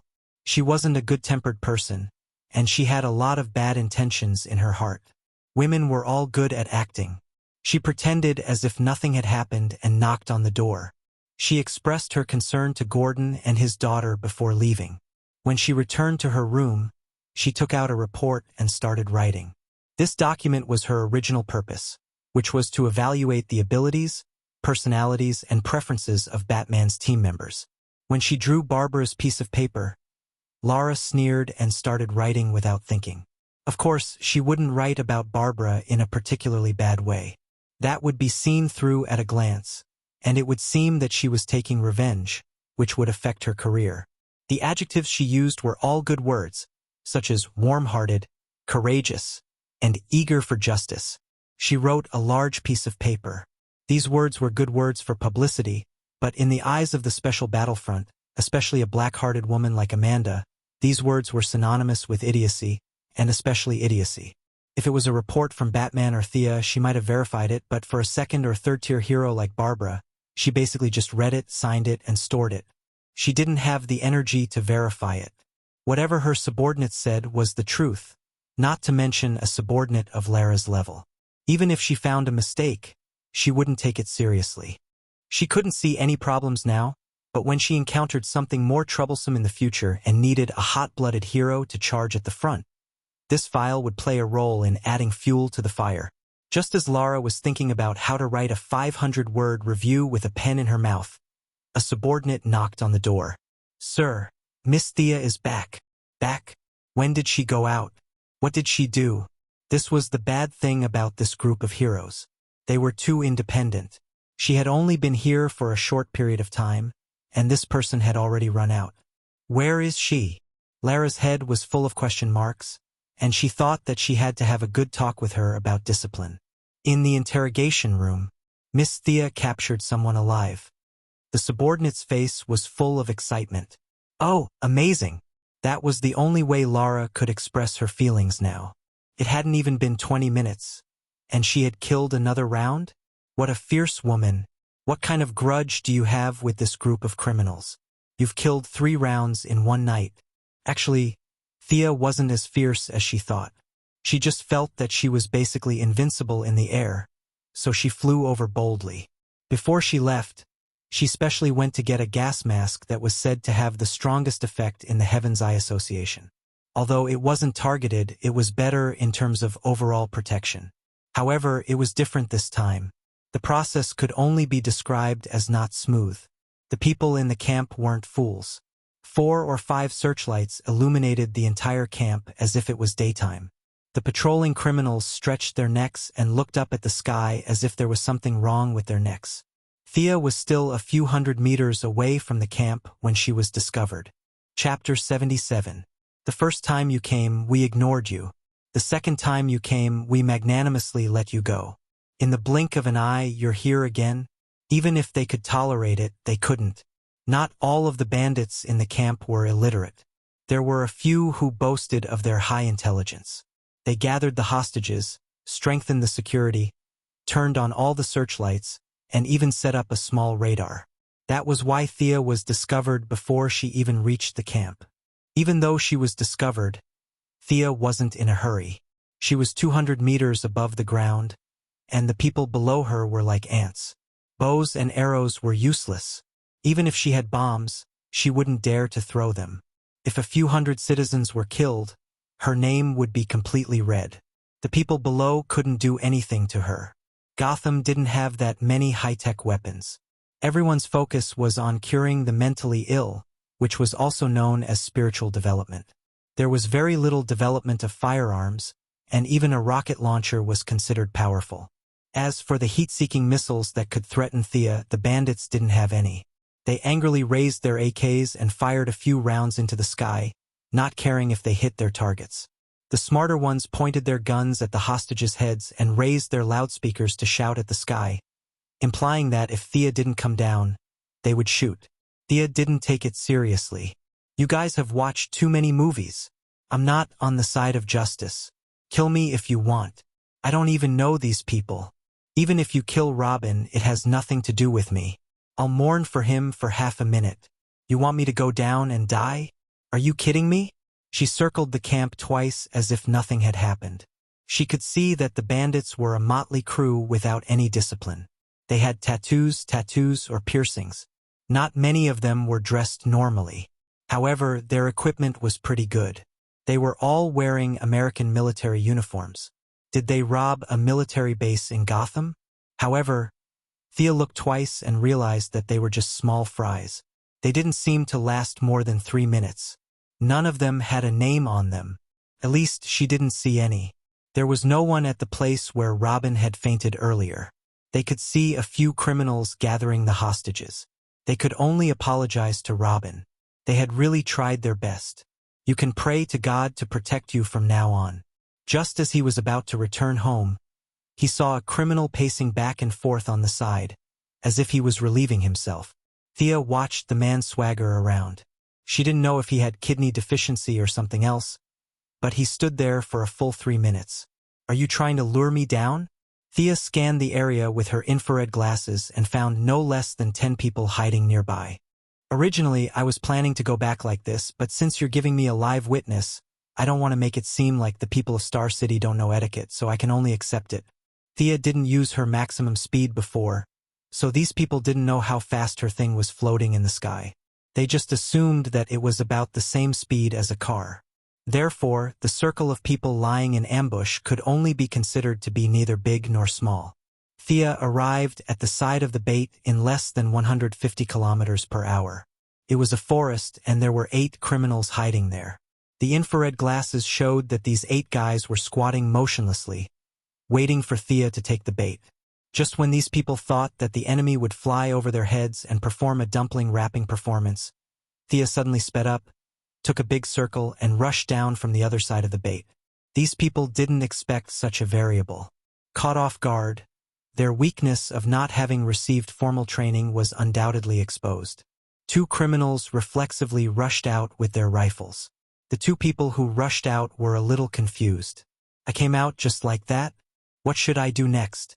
While they were in a daze, the people behind them also shouted, "Come back! Come back!" The 2 brainless guys turned back into the forest. But at this time, Thea had already completed her mission. Her skateboard was originally modified with emergency equipment. There was a chain on each side of the V-shaped skateboard. She used one to pull Gordon and his daughter onto the ticket, and now she had the other one to use on this guy who was holding up his pants. She instantly increased her speed to 300 kilometers per hour and rushed to about 100 meters in front of the bait. She didn't know what these criminals told him to pay attention to, or was this person trying to be realistic? Anyway, when Thea saw this person, he was unbuckling his belt. Thea's sudden appearance startled the enemy. His brain didn't react. Should he pull up his pants or take out his weapon first? It was dark in the middle of the night. With Thea's speed, she could only see a blurry figure in front of her. Her left foot stepped on a mechanism, and a chain with a sharp arrowhead pierced into the bait's shoulder. This arrowhead wasn't designed by Thea. Came with the original equipment. Its purpose was to grab onto solid objects such as rock walls and tree trunks, and use the chain to create a passage in the air. The arrowhead was made of special steel. When it nailed the target, 3 small claws would automatically pop out from the inside to ensure that it wouldn't fall off. Even a rock could pierce through his body, let alone a living person. The bait did not know that his treatment had been upgraded to the same level as the big rock on the bridge pier. When the arrowhead, which was as thick as an arm, pierced through his body, he fainted without making a sound. Thea felt that his body was probably not as strong as a rock. Before he fainted, she circled around him again. Then, under the shocked gazes of the others, she left with the captive in her hand. Out of caution, she didn't want to expose Lara's base. Relying on her speed, she flew half a circle around Gotham before returning to the base with the captive in her hand. When she returned to the base, she took off the gas mask. The mask was quite powerful. This time, she wasn't affected by the poisonous gas at all. Unfortunately, it was said that the production cost was very high. Even with Heaven's Eye Society's wealth, they could only make a few of them. The number that was distributed to the base was even fewer. She got off the skateboard and threw the captive to the agents. "This is the one we captured alive.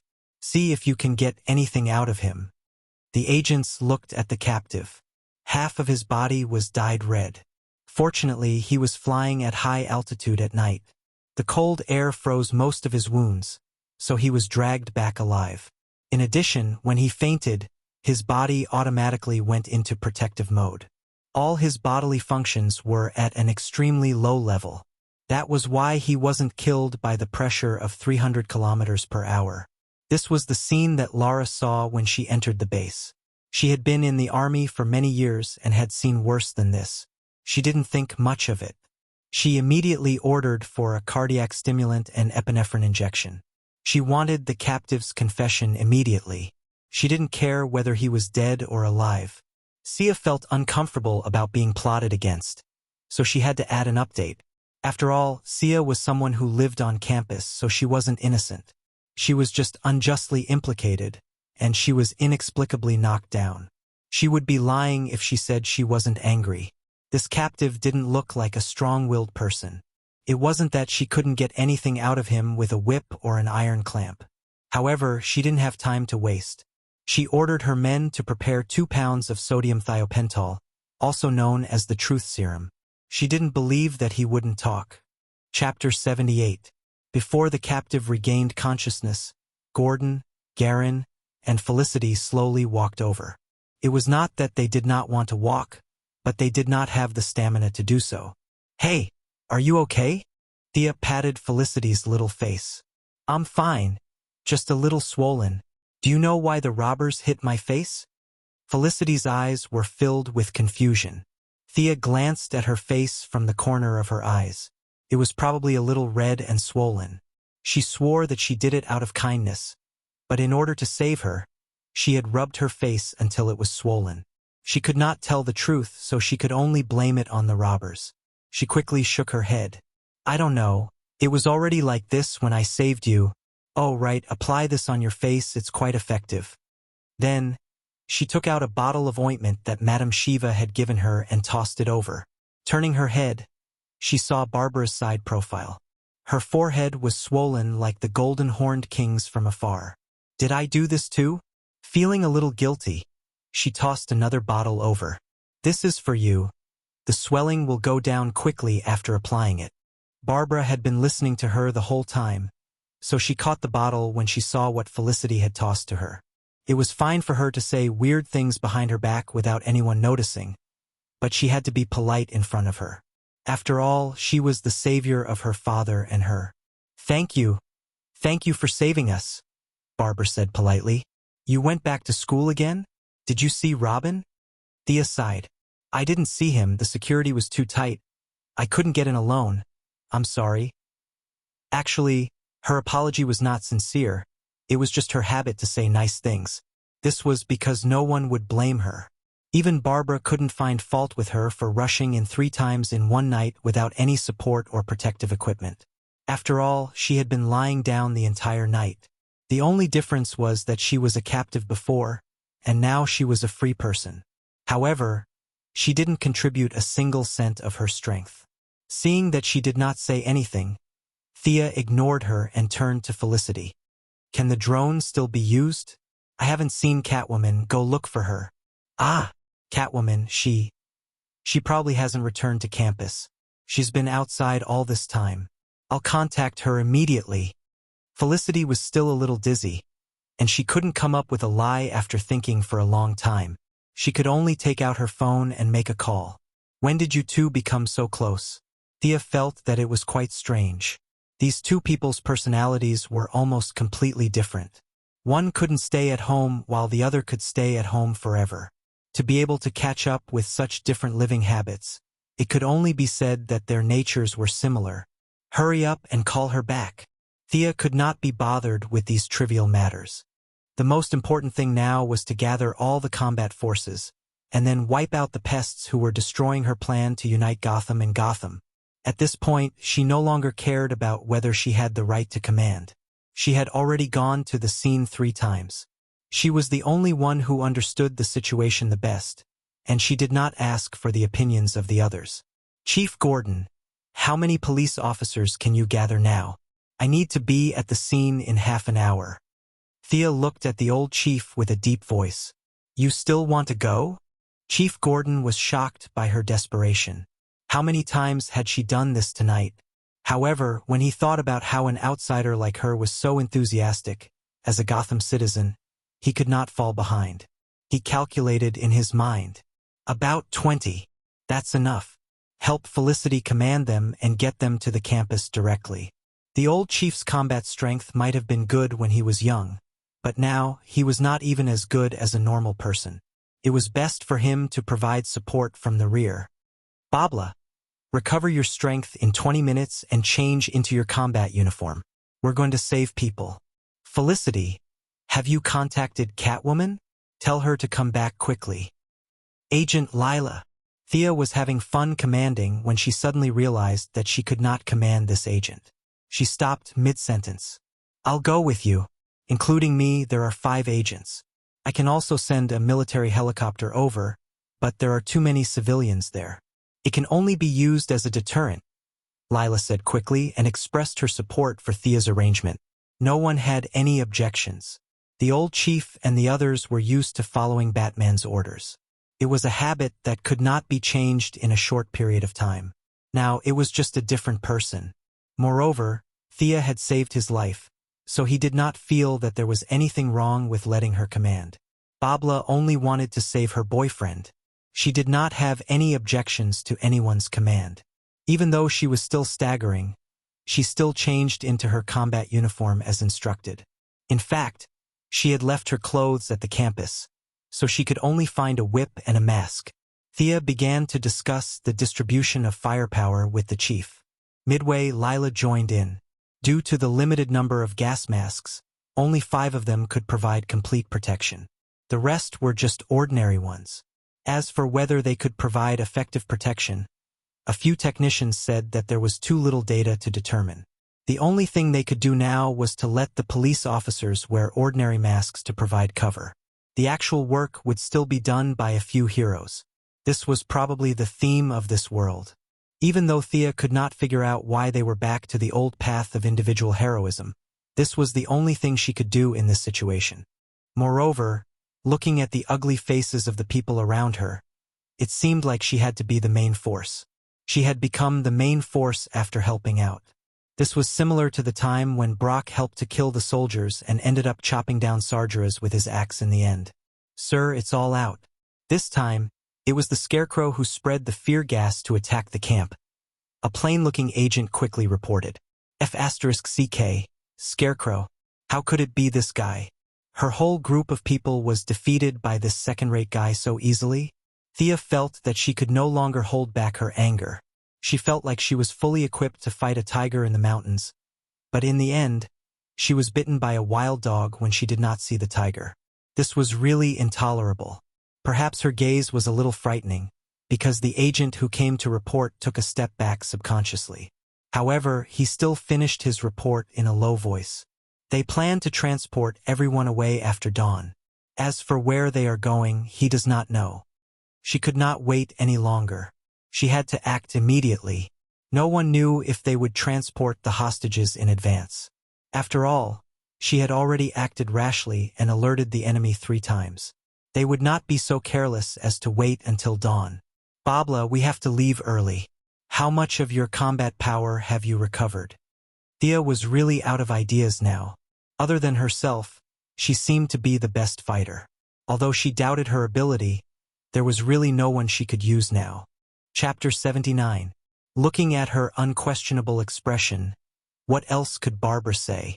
Whether it was for the sake of justice or to save her boyfriend, she had to grit her teeth and do it. She stomped her feet, feeling much better than before when she was as limp as noodles. She didn't know if she could come out alive in this state. She hesitated whether she should say goodbye to her father and say some last words. What happened? Why did you call me back in such a hurry? Fortunately, Catwoman's timely return gave her more confidence in this operation. She prayed in her heart that God was still watching over her.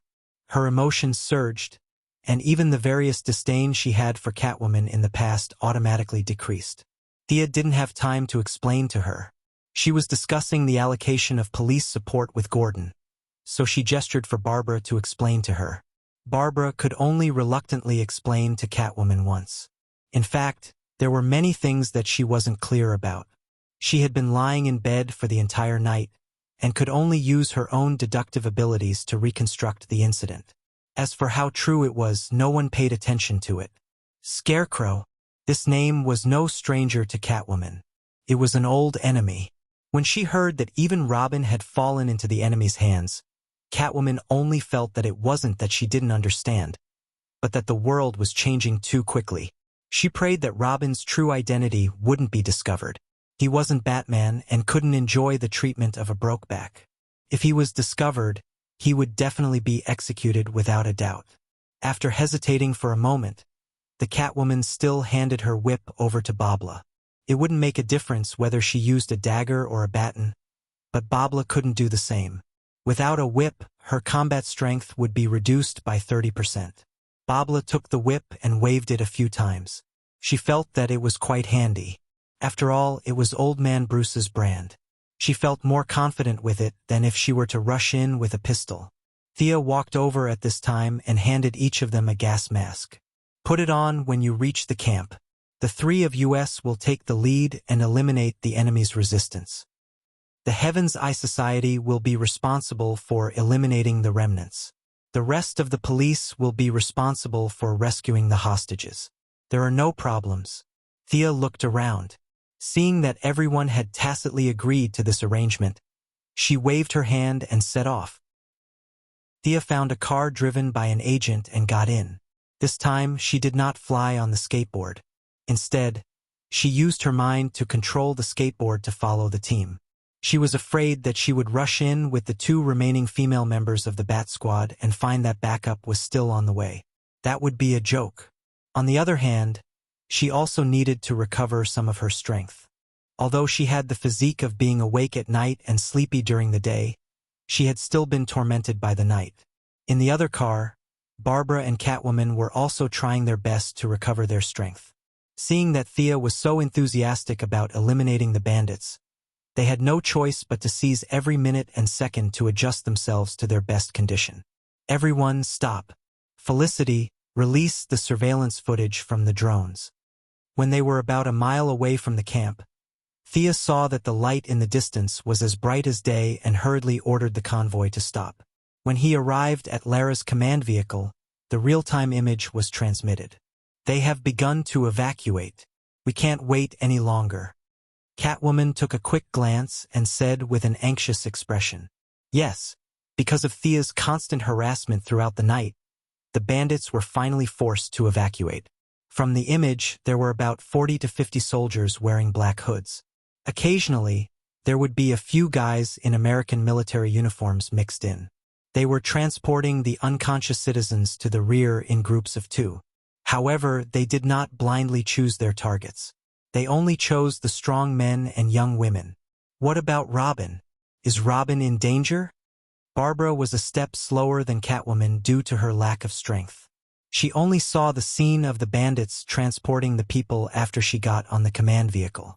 Her heart jumped to her throat, and she asked with a panicked expression. Thea wanted to say that they were transporting people, not lining up to be shot. Besides, they only chose the strong and strong ones. What danger could Robin be in after being squeezed dry by them? However, considering that Barbara had been upgraded to a powerful combatant, she could only resist the urge to complain. Putting away her frivolous thoughts, she said seriously, "Don't worry. Felicity is looking for their transport vehicles. I'll intercept them in a bit." As long as they were not crazy bandits, Thea was not afraid at all.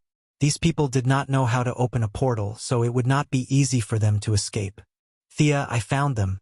There are 3 trucks full of unconscious citizens leaving the camp. There are too many people. I can't see if Robin is here."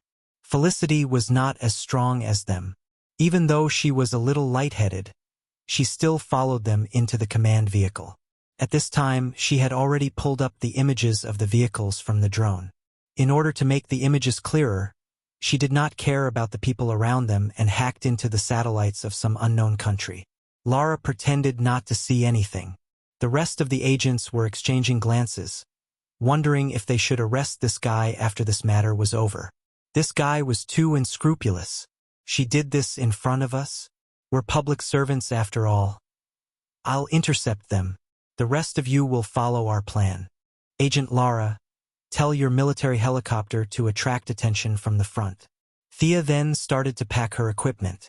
She was afraid that she would not have enough arrows. She even took a submachine gun from one of the agents. Catwoman and Barbara did not usually use guns. Batman kept a close eye on this, but now that they were far away, they could not care less. They carried their weapons and got out of the command vehicle. With a rumbling sound, a huge military helicopter appeared in their field of vision, and under their gazes, it quickly drove towards the camp. "I'm going too. You two be careful." Thea turned around and told the 2 girls, "You be careful too."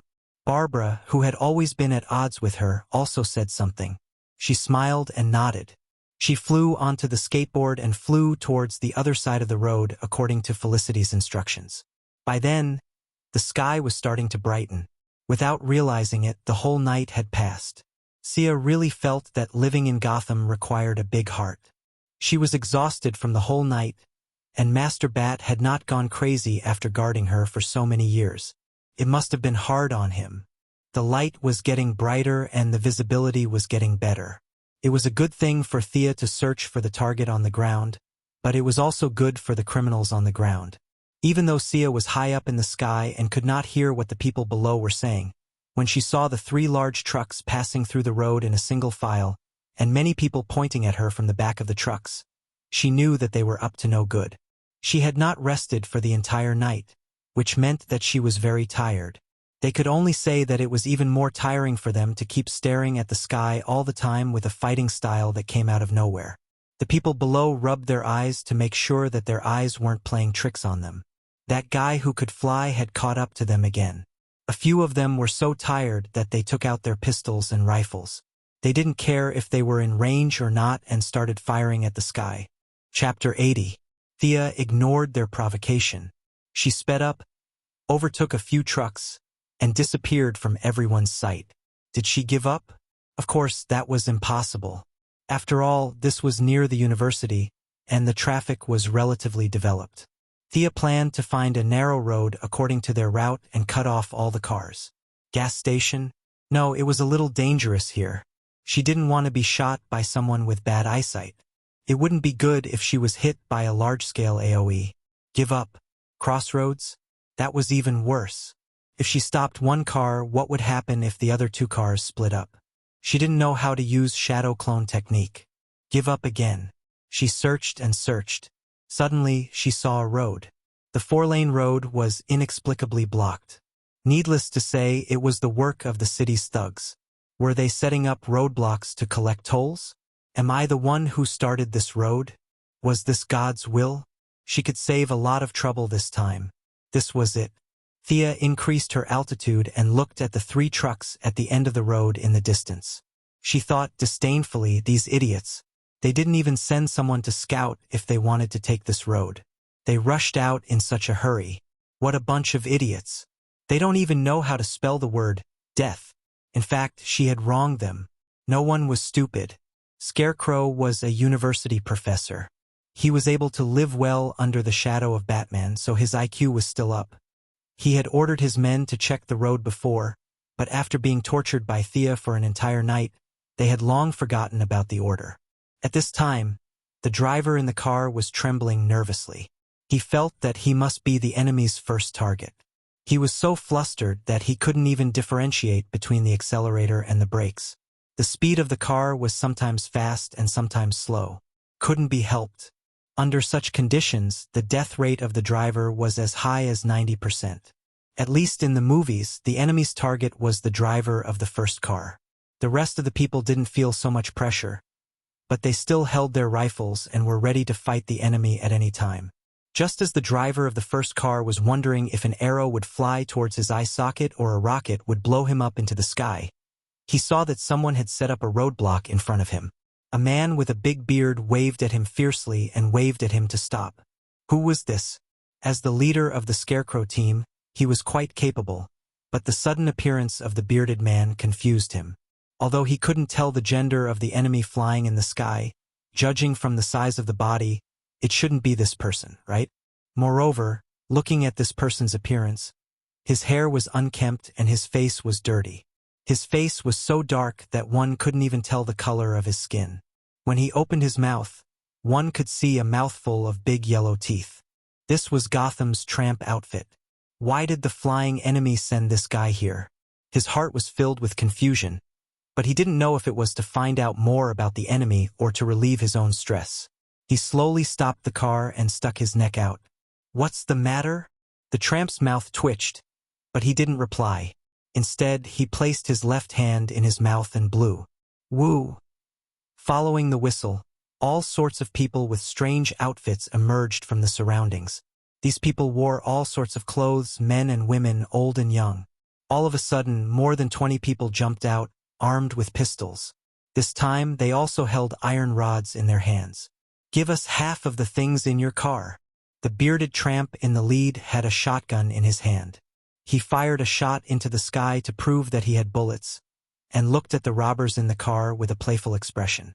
Thea, who was hiding on a tree branch far away, was overjoyed when she saw this scene. Who said that Gotham was filled with unruly people? This was definitely a rumor. These people were still very cute. They were afraid that it would be difficult to complete this mission alone, so they didn't ask for anything in return. They even brought their own food to help her. When some people were happy, there would naturally be others who were sad. The driver in the lead was in a lot of pain. As a local, he already knew that this group of people had nothing to do with the enemy flying in the sky. This was a robber gang that was deeply characteristic of Gotham. This group of people had all sorts of weapons, and there was no organization at all. They couldn't even be considered a small gang, and could only be described as a group of people who were involved in the underworld. Compared to his own American equipment and elite training, this group of people was like children who were still drinking milk. His heart was filled with a sense of superiority, and he unconsciously revealed a mocking expression. As the leader of the robbers, the bearded tramp relied on his good eyesight, and naturally, he caught the driver's disdain. He felt that his dignity was being challenged, and without thinking, he grabbed his shotgun and fired at the driver's rearview mirror. Bang! "Did you hear me? Come down!" The bearded tramp shouted fiercely. If he hadn't fired the shot, the scarecrows would have already stepped on the accelerator and rushed over.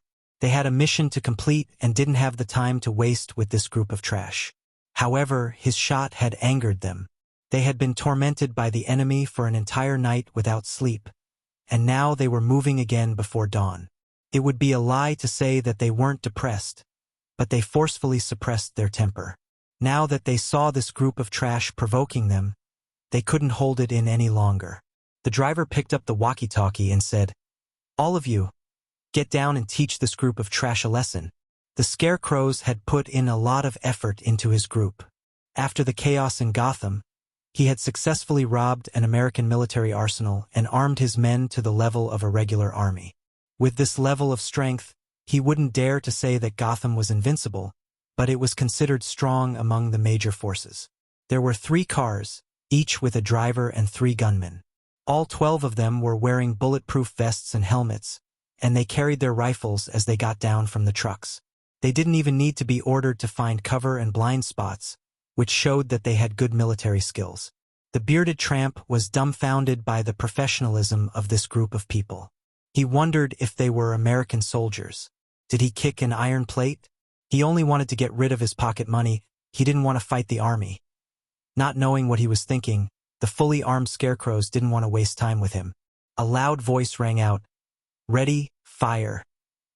Thea, who was hiding in the distance, was initially shocked by the excellent equipment of this group of people. When she saw that they were about to open fire, she naturally couldn't let the Gotham crowd, who had brought their own rations, get hurt. Although they were outnumbered 12 to 20, and the crowd had a certain advantage, the difference in equipment was too great. If they really fought, it would be a crushing victory. She had already taken out a magnetic arrow and knocked it on her bow. When she heard that they were about to open fire, she didn't hesitate and shot it towards the center of the battlefield. Buzz.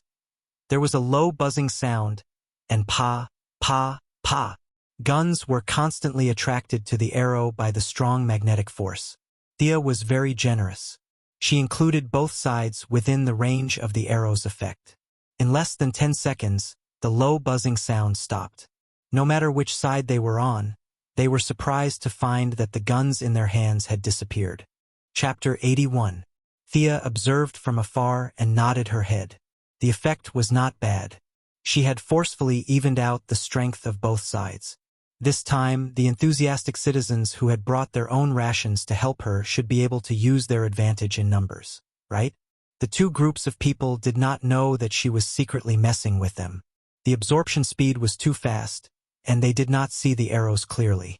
They only saw that the guns were gathered together by an unknown object, and finally formed into an irregular cylinder in the middle of the field. What was that? This question appeared in many people's minds. Those with good eyesight noticed, "Why did my gun fly up?" Sensing that their advantage in weapons was gone, the Scarecrow team reacted very quickly. 2 of them jumped onto the vehicle. In fact, it was not that they could not fight with their bare hands, but it was inevitable that they would suffer some injuries. For example, they might lose 2 teeth or break 2 fingers. Previously, they had used weapons with the mentality of crushing the enemy. Now that it involved injuries, a few of them immediately retreated. The leader saw that everyone had the intention to retreat, so he decided to retreat. They wanted to run, but Thea would not let them do as they wished. She hid in the forest behind the homeless people, turned on her voice changer, and shouted with a hoarse voice, "They want to run? Charge!" After that, she took out a normal arrow, aimed at the fastest person on the opposite side, and shot an arrow from afar. The distance was a little far, about 200 meters. Thea did not have much confidence, so she aimed at the person's torso. She did not see where the arrow hit the person's body. She only heard him scream. One of his legs was about to step onto the truck when the arrow suddenly appeared and hit his leg, which was not supported by a bulletproof vest. Under the intense pain, he did not manage to take a step forward and fell off the truck. There were still a few people in the Scarecrow team who understood. They realized that something was wrong and quickly called for a few people to get on the truck.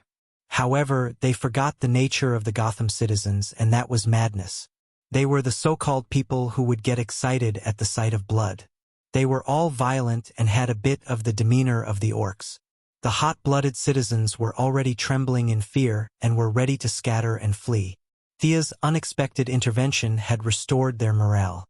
When they saw an unlucky person fall from the sky, the remaining people turned around and fled instead of seeking revenge. The hot-blooded citizens felt that the enemies in front of them were only SOSO. Why were they running? They were obviously afraid of them. Most of the weapons they brought out were cold weapons like water pipes, baseball bats, and the like. There were very few firearms, so Thea's magnetic arrows didn't have much effect on them. Seeing that the enemy had no weapons and was preparing to escape, a few rough men, who were like reincarnated ghosts, rushed forward while cursing. The Scarecrows, who had the intention to retreat, couldn't take it anymore when they saw the fists and clubs right in front of them. It wasn't like they couldn't beat them. Since they were so stubborn about wanting to die, they would fulfill their wishes. Many of them took out the daggers they carried with them and stabbed at the hot-blooded citizens. As the sounds of ah and ah rang out, Thea realized that the combat strength of this group of people wasn't bad. She might not be able to take down these 11 people with her bare hands. Yes, there were only 11 people left. The person who was shot by her earlier was panting on the ground. She wasn't sure if he had suffered a second injury from the fall. This wouldn't do. The 11 people with amazing combat strength and great teamwork had already taken down the 2 hobos who were charging at the front. Among them was the big bearded man who had blocked the way previously. He was originally dressed in decent clothes, but his fierce face was now stabbed until it looked like a bloody gourd. He was lying on the ground with blood foaming out of his mouth. She couldn't watch the show anymore. Roll up her sleeves and attack? That was impossible. Thea had always kept in mind that she was here to help. She couldn't lose sight of this goal. In order to make the fight between the 2 groups of Gotham players fairer and more entertaining, she decided to attack whichever side was stronger. She knocked an arrow and started to aim. Soon, a person who was wielding 2 daggers and waving them up and down like a windmill entered her sight. However, this group of people were wearing bulletproof vests, so she could only aim at their unprotected limbs. As the sounds of swoosh rang out, Thea changed her target with every arrow she shot. This showed the excellent mobility of the skateboard. Her movements were erratic like the wind, and her stamina consumption was almost 0. Even though the scarecrows had already noticed the abnormality, the robbers had holes in their brains. They only saw their enemies fall to the ground and didn't realize that there were reinforcements in the dark. They thought that they were the ones who had killed them. Soon, 4 of the 11 people were shot down by Thea, and another one was taken down by the Vagabonds. The situation was now 6 against 18. With such a huge difference in numbers, the elite training and skillful cooperation of the scarecrows could no longer be used. If they could retreat while fighting, they might be able to win with fewer people. However, they couldn't run. If the people in the car couldn't send the scarecrows over, based on their understanding of their leader, they would be scared to death. The 6 of them could only form groups of 2, back to back, and barely fend off the attacks of the Vagabonds. At the same time, they were praying to God in their hearts. Thea didn't know if God knew about this, but she did show her style. She looked at the 18 valiant Vagabonds and felt a little uncomfortable. If this group of people swarmed her, she would be in a bit of trouble. If you don't believe me, just look at Grandmaster Ye's 3rd Division when he was surrounded by dozens of people at the shipyard. The advantage in numbers was very intimidating when one's strength hadn't reached a certain level. There was no need to think about dozens of people. Thea wasn't that fierce. It wouldn't be easy for her to deal with this group of people. Fortunately, there was a ready-made meat shield. This time, she decided to help the scarecrows and aimed her evil bow at the warm-hearted citizens of Gotham. The process of dealing with these people who didn't have bulletproof vests could only be described as easy and pleasant. In less than half a minute, she had shot down another 8 Vagabonds. The situation was once again balanced. 6 against 10. At this time, no matter how stupid these people were, they knew that there was an enemy hiding nearby. They couldn't possibly think that the arrows on their companions were self-inflicted wounds. The burly man who had drunk a lot of hamburgers and cola stopped attacking the scarecrows and looked around with his mouth wide open. Thea couldn't let them stop. If the Vagabonds found her and beat her up, she would have to spend a lot of effort to chase after the scarecrows and the others. Now was the best time to wipe them all out. She took out an arrow and knocked it on the bow. This arrow wasn't one of her special arrowheads. It was a modified arrowhead that she had modified using the smoke grenade provided by Batman's team. She hadn't had a chance to test the specific data, but she would use it today to see the effect. Whoosh! The arrowhead stabbed into the ground. With a slight vibration, it triggered the mechanism in the arrowhead. A burst of white smoke instantly enveloped the area. Chapter 82. Before Sia, who had shot the arrow, made any expression, the people in the smoke-shrouded area had already spontaneously reported the results of the arrow to her. It's Batman's smokescreen. Run, Batman is here. The people in the smokescreen were clamoring like they were in a wet market. Thea was speechless. Did they make a mistake? How could they be so scared just from the smell of the arrow? Sia was very worried about how Master Bruce had been bullying the citizens of Gotham City for so many years. Wouldn't the uncured illness worsen if he kept scaring them like that? Since they had misunderstood, then let it be. Thea couldn't just stand out and introduce herself. Just pretend that it was Master Bruce who attacked them. She put on her infrared glasses, aimed at the red figures in the smokescreen, and started shooting indiscriminately. Just like playing Angry Birds, she constantly chose her target, pulled her bow, and continued the process. She didn't care whether the target was shot dead or not. I have the situation under control. How's the situation in the school? When will my reinforcements arrive? Thea enjoyed this game very much. She made the smokescreen 3 times thicker than the original smokescreen, and it wouldn't disperse in a short period of time. The weapon that was originally meant for running was modified to be the same as Momochi Zabuza's mist concealment technique. However, she still remembered her mission during the game. She asked in her headset, "Where are the reinforcements from the police?" She didn't even see a ghost. There was a busy tone. "Ah, Thea, they're all busy. The enemy is very strong." Felicity saw that no one was speaking, so she had to answer herself. How many enemies do they have? Infrared was not a good thing. She could only see biothermal energy and could not tell whether the person had been shot or not. Sia could only focus on those who could still run. 9. Feline Girl will take on 4, Barbara will take on 3, and Lila and the agent will take on 1 each. What the heck, there are only a few enemies. I thought that Gotham's villains would all be there, but it turns out that there are only 9 of them. I have 12 enemies and 20 enthusiastic citizens, and they didn't even make a sound. Needless to say, these guys must have grabbed a stick and started the fight. Do you guys have brains? What a fierce comparison. However, such words could easily damage their morale. At this time, Thea could no longer see any moving thermal reflections in front of her. She was afraid that she would miss something, so she shot another arrow at each target. Hurry up and call 3 drivers. I'll go and support them. Thea didn't dare to leave immediately.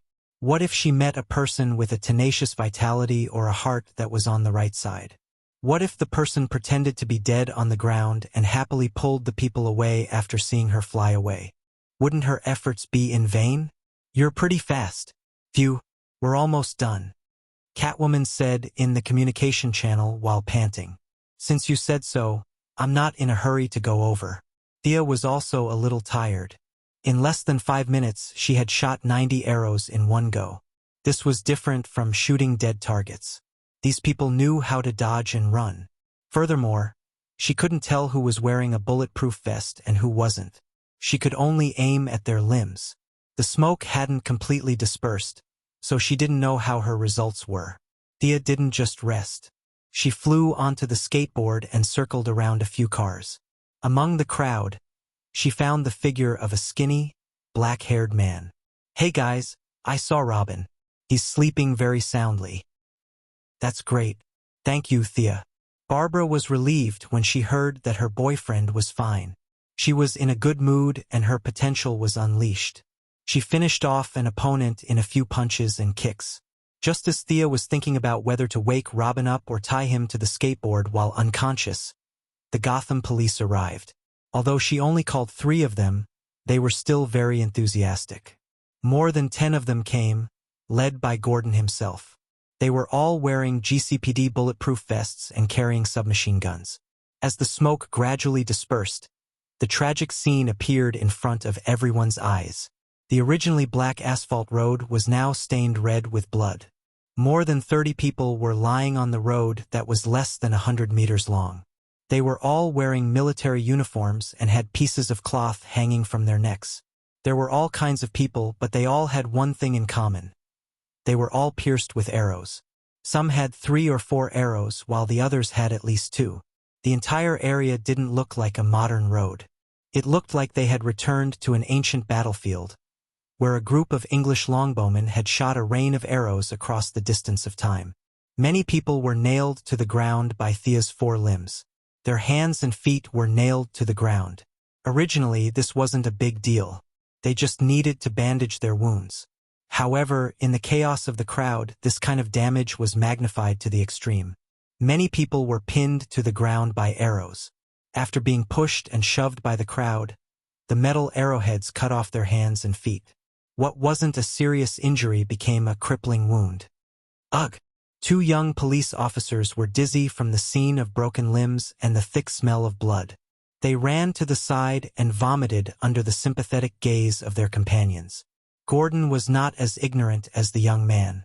When he was young, he had served in the military and fought in wars, and he had seen worse than this. However, after so many years at Gotham, he had not seen such a large-scale bloodbath before, and he was disgusted by it.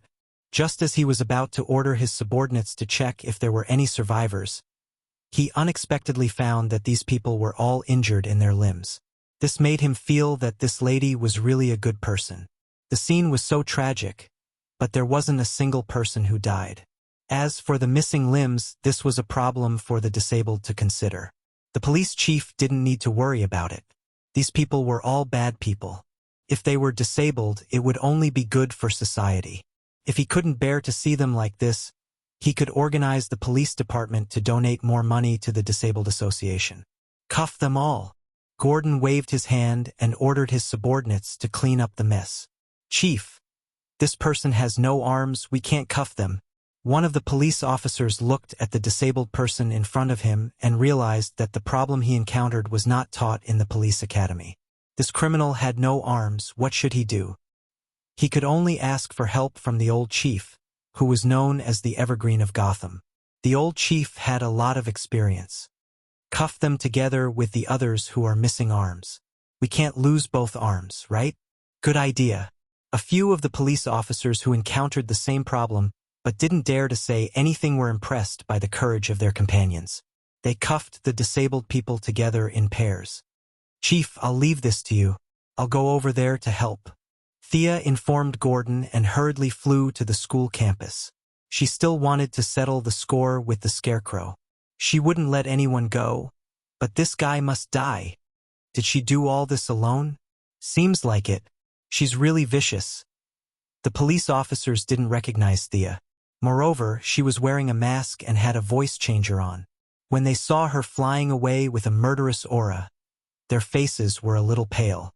This scene looked like it was done by 10 people.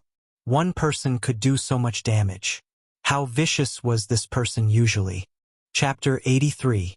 Thea flew back to Gotham University like a gust of wind, completely unaware that she had earned herself a vicious reputation in the GCPD. Catwoman did not lie when she entered the campus. The battle had ended. As there were too many civilians, the Heaven's Eye Society's military helicopters could only intimidate them. They did not dare to shoot at the unconscious civilians, so the scale of the firefight was not large. At least, it was more peaceful than the bloodbath on Thea's side. From time to time, she could see a few police officers carrying spray cans spraying some spray into the air to neutralize the nerve gas released by the Scarecrow. She rushed into the command vehicle. Lara was not in the vehicle. Catwoman and Barbara were resting on the side, while Felicity was resting on the table. She did not say anything when she saw Thea coming in.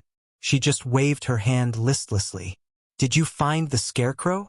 Thea knew that they probably did not catch the Scarecrow, but she did not give up and asked. I didn't see it. Probably ran away. In fact, Barbara had never recovered to her peak condition. This time, she had been forced to fight because of various moral and collective beliefs. Although she only had 3 opponents, it was extremely difficult for her to fight.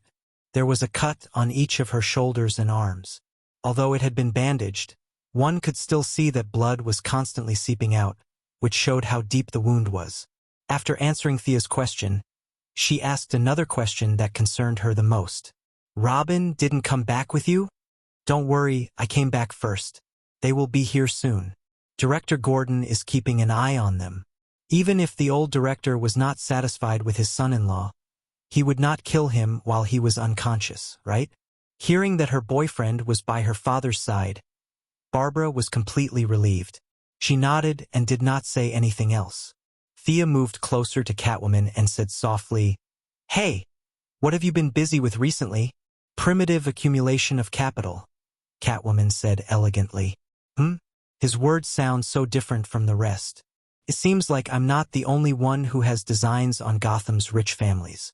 Just as I was about to find someone like him to discuss which targets are easier to target and which won't reduce my reputation in the hero faction, 3 trucks slowly drove into the school. It was a little inappropriate to talk about this topic now. Sia patted the absent-minded Barbara and said, "Robin should be back. Let's go and take a look." Hearing this, Barbara wiped her face and subconsciously walked out. Catwoman hurried over to support her. She didn't want her to fall and get seriously injured while walking. "When they're done, let them come to the command car for a meeting," Thea called out from afar. She didn't want to go down. The school compound was sprayed with some unknown mist again. The smell was mixed with the original poisonous gas, and it was extremely unpleasant. Catwoman supported Barbara and acted out a 1,000-meter search for their husband. Well, it wasn't far.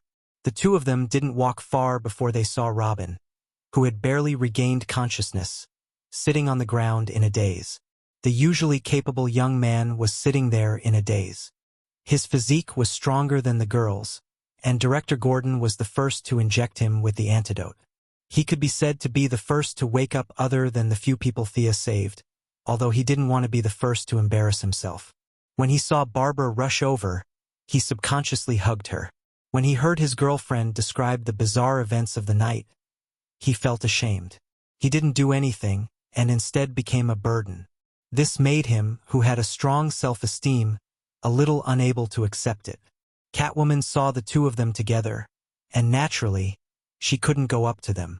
After all, she was related to Batman, and could be considered half a master's wife and an elder. If they were to do anything intimate, it would be inappropriate for her to see it. It was better to stay away. At this moment, she saw 2 police officers carrying a guy with 3 arrows stuck in his body out of the car. Oh, this must be Thea's doing, right? Although she had never seen her seriously shoot an arrow, she was the only person in the entire world who used a bow in a fight, let alone Gotham. Since she had nothing to do, she might as well take a look at her results. The clothes of the wounded were very familiar. It was the standard bulletproof vest and helmet of the Scarecrow team. These bulletproof vests had caused her and Barbara a lot of trouble. Catwoman had used all her strength to take down 4 of them, while Barbara had taken down 3 at the cost of her own injuries. Although she wasn't injured, her stamina was greatly depleted, and it would take at least half a day for her to fully recover. Perhaps out of a woman's mentality of comparison, Catwoman walked closer to observe the wounded. When she saw that they were all shot in their limbs, she was secretly pleased. It seemed that Thea was also tormented by these people's defensive capabilities. However, her archery skills were indeed good. Catwoman looked at the wounds on a few people. These weren't the high-tech arrowheads from before. This was pure archery. Her long-range attacks were a little weak. Could she learn it? Catwoman quickly gave up on the idea. Her fighting style had already been formed, and learning archery wouldn't help her much. Moreover, she didn't know how to shoot an arrow. In theory, Batman should know how to shoot, but she had never seen him use a bow before. She didn't even know who to look for if she wanted to learn. At first, Catwoman crossed her arms and looked at the police officers carrying the wounded down. Soon, her expression changed from calmness to surprise, and finally to thunder. How did she take down so many enemies alone? At this time, there were already 30 wounded people on the ground. Without exception, they were all shot by arrows. The most were 4 or 5 arrows, while the least were 2 or 3 arrows. From afar, it seemed that the ancient drama team had just finished filming a war scene, and the extras were lying on the ground. In fact, there were already police officers on the truck ready to pull out the arrows. However, when Thea designed the arrows, she only considered how difficult it would be for the wound to heal and how it would bleed non-stop. She didn't consider the problem of treatment afterwards. Therefore, all her arrows had barbs. It was fine if the arrows were not pulled out, but if the arrows were forcefully removed, the consequences would be fatal. An unlucky police officer encountered such a situation.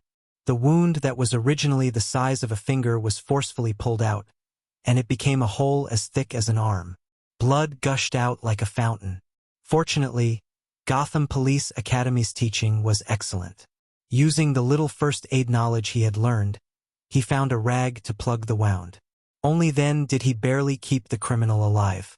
This scene was seen by many people. The other police officers didn't dare to pull out the arrow. If they didn't pull it out, they would still be alive. If they pulled it out, who would be responsible for the death?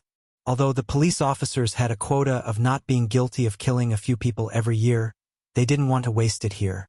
Anyway, the arrow wasn't stuck in their bodies, so they just carried it with them. Helpless, the police officers transported this group of people, who were suspected to be extras from Hongdian Studios, back to the campsite. They laid them out on the ground and prepared to find paramedics to help this group of people. Chapter 84. The medical staff from the police station had been scattered during the city riot. This time, the ones who came with them were the laboratory staff from the Heaven's Eye Society and a few special agents with experience in battlefield first aid. They wore white coats and pretended to be angels in white. These people were better at dealing with gunshot wounds and electric shocks. When they saw so many arrow wounds, they were shocked. When the police officers passed them the plastic bags of broken limbs, they could only be described as stunned. Even a big hospital with thousands of people would have to work overtime with this amount of work. How could they do it with just a few people? How long would they have to work? Fortunately, criminals had no human rights in the eyes of the police. The police officers threw the broken limbs aside, meaning that it was fine if they could reattach them, but it was not a big deal if they could not. In fact, it was fine if a few of them died, as long as not too many died. The former special agent and current medical staff understood what the police meant. They silently decided the fate of these brainless and disabled people on the ground. Coincidentally, the Paralympic Games were organized by the Paralympic Federation this year. These people were all strong and healthy. They could be pushed into the laboratory and violate 17 or 18 international conventions. They could secretly modify them and send them to the competition. They could even win glory for the country. The smell of blood at the scene interrupted Barbara and Robin's conversation. Robin was dizzy and did not understand what happened, but Barbara knew very well. This was all done by her? As far as I know, she's the only one who's good at archery in Gotham. The feline girl looked at the two bags of broken arms and legs, and seemed to have thought of some unpleasant experience. Her expression was a little ugly as she spoke. Barbara was completely speechless. She counted the number of people on the ground. There were a total of 30 people. Although some of them did not look like criminals, since they were here, they must be accomplices or something. The image of Thea facing 30 people automatically appeared in her mind. Her arrows were like flying locusts. Swoosh, swoosh, swoosh, swoosh, swoosh, swoosh. She thought back to when Thea entered the command vehicle. She did not seem to be injured. How could she beat up 30 people without any injuries? Barbara was stunned by this fact. She wasn't in her best condition today. Although it was difficult for her to fight 3 people, her limit was 5. Batman was probably the only one who could deal with 30 people swarming her. Perhaps his strength was really not that great. Thea didn't know that Barbara's confidence had been shaken by the results of this battle, but she quickly pulled herself together. Since she wasn't as good as others, she would work hard to catch up. When Batman returned, she would definitely train well. When Catwoman and the others returned to the command vehicle, they found that the culprit of the Gotham highway tragedy was sleeping soundly on the table. At this time, Thea had already changed into her usual attire. She didn't know if there was going to be another battle, and it was a little stuffy in the car, so she only wore a short tank top that exposed her arms, a pair of hot pants, and a pair of slippers. She was sleeping soundly with her head tilted. A pair of long legs were somewhat dazzling under the reflection of the light in the car. Robin hadn't fully recovered yet, and his resistance was surprisingly weak. He couldn't help but take a few more glances. Ahem, ahem. Babla glared at her boyfriend. At the same time, she wondered if this guy was really that much more powerful than her. Looking at her lazy appearance, his firm belief was shaken again. Wake up, don't sleep. Catwoman nudged her. Who is it? Leave the meeting documents on my table. I'll sign them later, Thea said in a daze. She didn't even look at them before her head fell back down. Oh, They all thought this was most likely how she worked in Star City. This was the typical style of a capitalist. Her subordinates were running around in the sun and wind, and her leader was sleeping soundly at home. The heavens really didn't have eyes for her company to not go bankrupt. Don't sleep, we still have to discuss the follow-up. Catwoman once again played the role of an alarm clock. This time, she didn't push, but shook Thea's shoulder.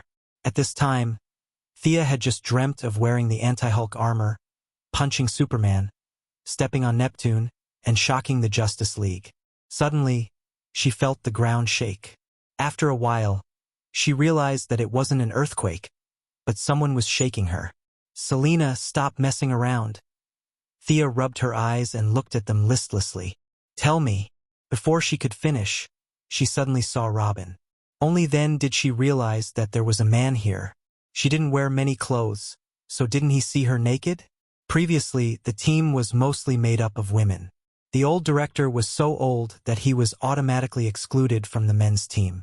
She subconsciously felt that the surroundings were safe, so she wore skimpy clothes. Now that she saw Robin, she immediately had the urge to explode. I want to change my clothes, you get out. These words came out of her mouth almost word by word. As for who she meant by you, it was too easy to understand. In fact, the two women also felt uncomfortable with half of their clothes covered in blood and mud. Seeing that Thea had changed into casual clothes, they were a little tempted. At the same time, they stared at Robin with bright eyes. Get out. Poor Robin still didn't understand what was going on. He was forced out of the command vehicle by the three women's gorgeous gazes. Subconsciously, he walked out of the vehicle and wondered, how did I end up outside? When the three women saw that the eyesore was out of their sight, they immediately started to change their clothes. Naturally, they compared their figures with each other.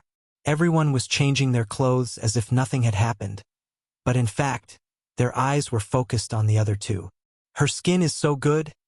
She's so big. Following the silent comparison between the three women, the three of them had seen through the other two without batting an eyelid. As for the process, it was too erotic and involved many parts that were not easy to describe. Everyone with lofty ideals can make their own associations, so I won't introduce the details here. Thea was dressed more formally this time. She wore a short-sleeved shirt, three-quarter pants, and a pair of flats. Her long brown hair was casually spread over her shoulders. Catwoman and Catwoman also changed into casual clothes. Among them, Catwoman's style was the most daring. She wore a tight top that made Thea feel suffocated. She couldn't help but think, don't you feel uncomfortable when you wear something like this? It's supposed to be comfortable clothes. What's the point of wearing something like this? However, it was a person's freedom to dress and eat. She had no right to interfere with other people's dressing.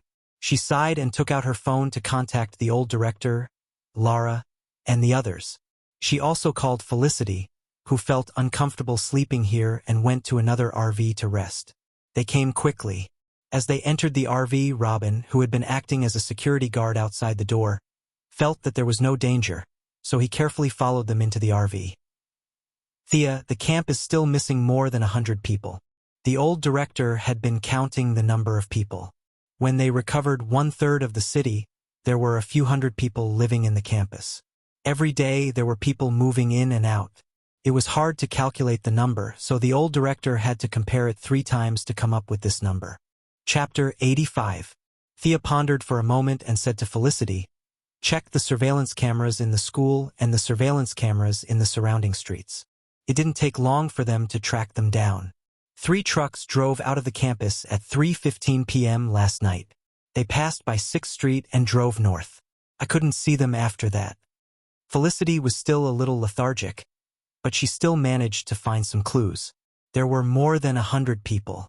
Thea rubbed her head. She wanted to tell them to just let them take them away.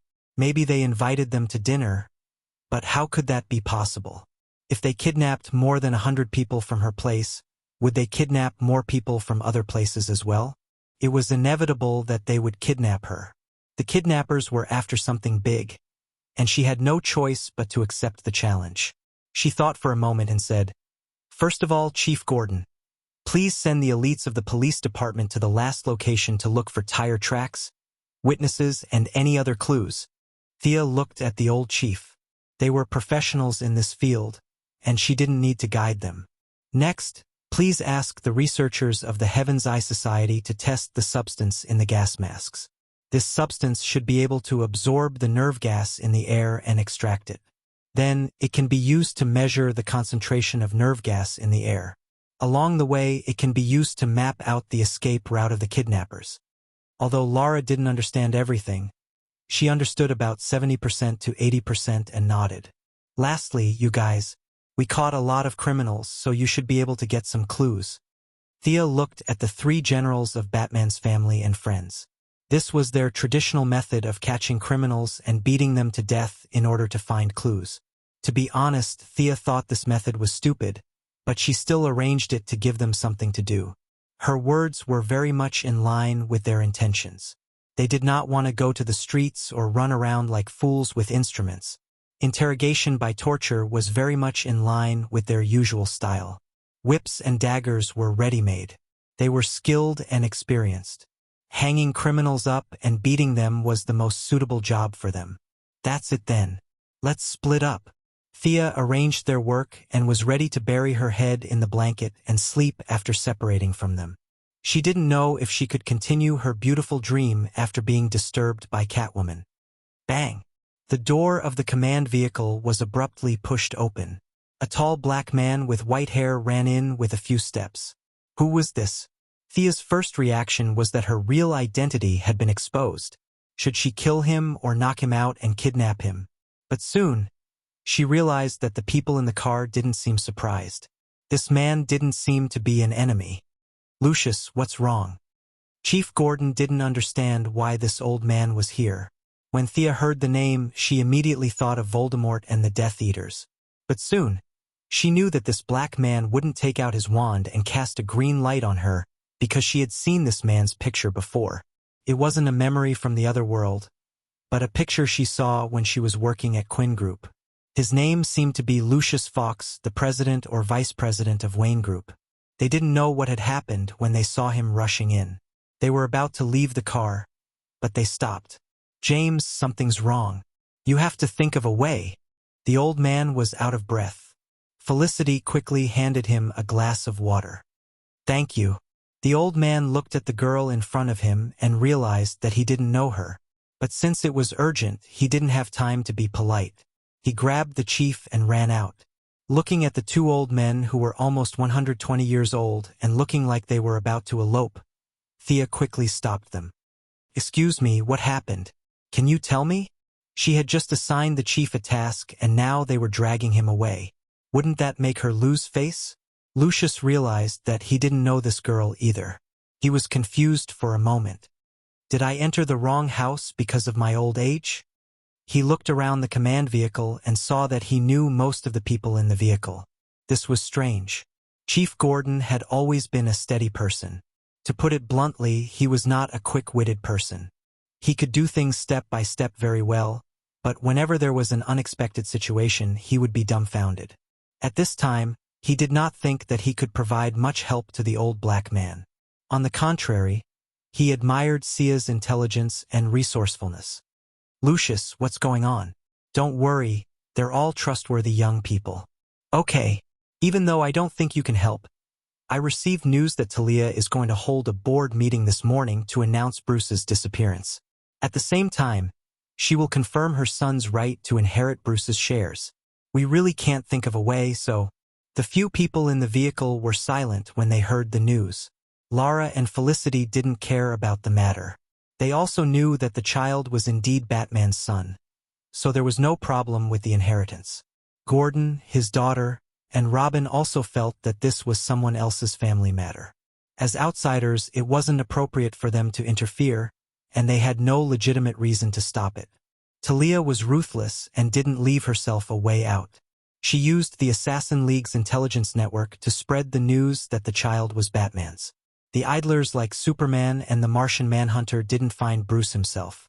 Otherwise, they would have flown over to send congratulatory gifts. This matter was so big that it couldn't be fake. Catwoman wasn't as helpless as the others. Her expression was very ugly, and her knuckles were cracking. She wanted to hit someone but didn't know who to hit. Lucius, we want to stop this, but we really can't. You!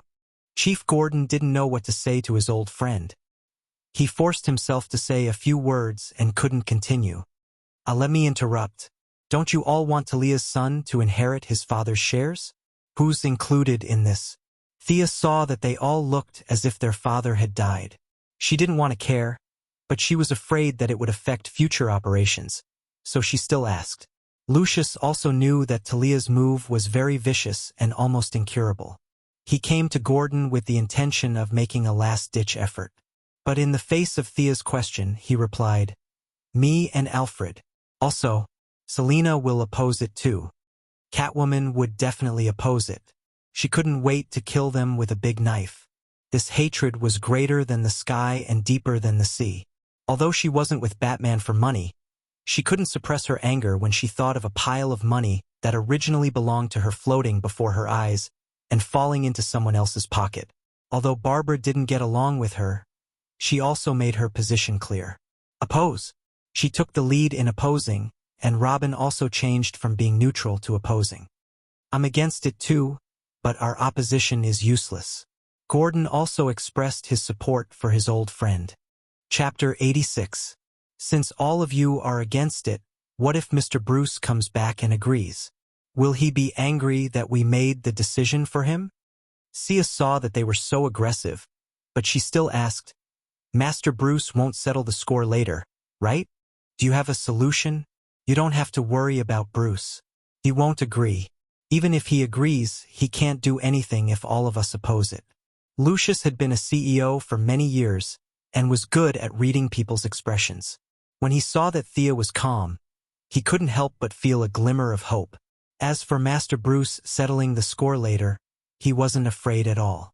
The people in this room were either his friends or comrades, and he couldn't go against their collective opinion. Actually, I don't think this is a big problem. Thea thought for a while and felt that it really wasn't a big deal. Old Lucius's arrogant look could only be said that his thinking was limited. I don't know if you know, but I have shares in Wayne Group. Thea stretched out a finger and said slowly. She had only found out about this a while ago. My father bought 0.5% and 0.7% shares in Wayne Group for me and my brother. Of course, these shares aren't directly under our names. After my brother passed away, these shares automatically went to me, so I have 1.2% of the shares. You want to initiate a shareholders' motion of no confidence to deny Talia's legal inheritance? But your shares are still too little. Lucius was too lazy to think about how this girl had Wayne Group's shares. He had worked hard for many years, and Bruce had plundered from the board of directors, so he held about 1% of the group's shares. It seemed like a small amount, but considering the scale of Wayne Group, it was a lot of money. It's a lot less, but our Quinn Group holds 3.5% of Wayne Group's shares, and the Merlin Group has about the same amount of shares. I can help you get these.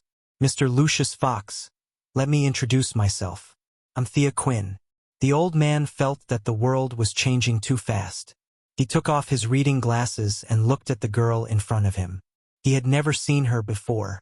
He hesitated and asked, Is Moira Quinn yours? It's my mother. Thea answered straightforwardly. This was something that everyone on Earth knew. Oh, I've met both your mother and Mr. Steele. I didn't expect. Lucius and Moira were just acquaintances, but he had a good relationship with Steele, the black man who almost became Thea's stepfather. Perhaps it was because black people had a common language. Towards him acting like an elder, Thea couldn't say anything. He was indeed very old and still would call him uncle when she saw him. Her status was even lower, so she didn't plan on chatting with him. Thea just nodded with a faint smile for him to continue. But it's still not enough, isn't it? Our board of directors' veto power must be at least 15% of the shares. The old black man collected his thoughts and returned to reality. That's not difficult. Let me introduce you to Miss Lara. She's an important member of the government and can indirectly influence some companies. They should also have some shares in Wayne Group. Thea pointed at Lara, who was watching the show from the side, but didn't introduce her identity as an agent. She vaguely referred to her as an important member of the government. Lara, who had been in the army all her life, did not understand the internecine nature of the modern corporate system. Previously, she did not realize what role she could play in this matter. But now that Sia mentioned it, she immediately realized what she could do. What affected the company? It was basically a government company. She could not guarantee that everyone would listen to her just by making a call, but she could at least call 7 or 8 companies. Moreover, if she could not do it, there was still Amanda. It wasn't difficult to do this, and the favor given was sufficient. It was just a matter of making a few phone calls, and she didn't have to risk her life. This was very much in line with her current mission of providing charcoal in snowy weather. She didn't ask for Amanda's permission and nodded at Lucius's pleading gaze. Next, under the gaze of everyone in the room, Sia made 2 phone calls, one to her mother and one to Malcolm. Although the 2 of them were a little confused, they did not waste any time and gave her the phone numbers of a few Wayne shareholders, telling her that she was one of them and that she could contact them without worry. Lara was even faster. She contacted 3 or 4 companies. The 2 women and Lucius hid at the side and counted the shares in their hands. It easily exceeded 15%. Fu, as the butler of the Wayne family for many years, also had some shares, but the amount was very small.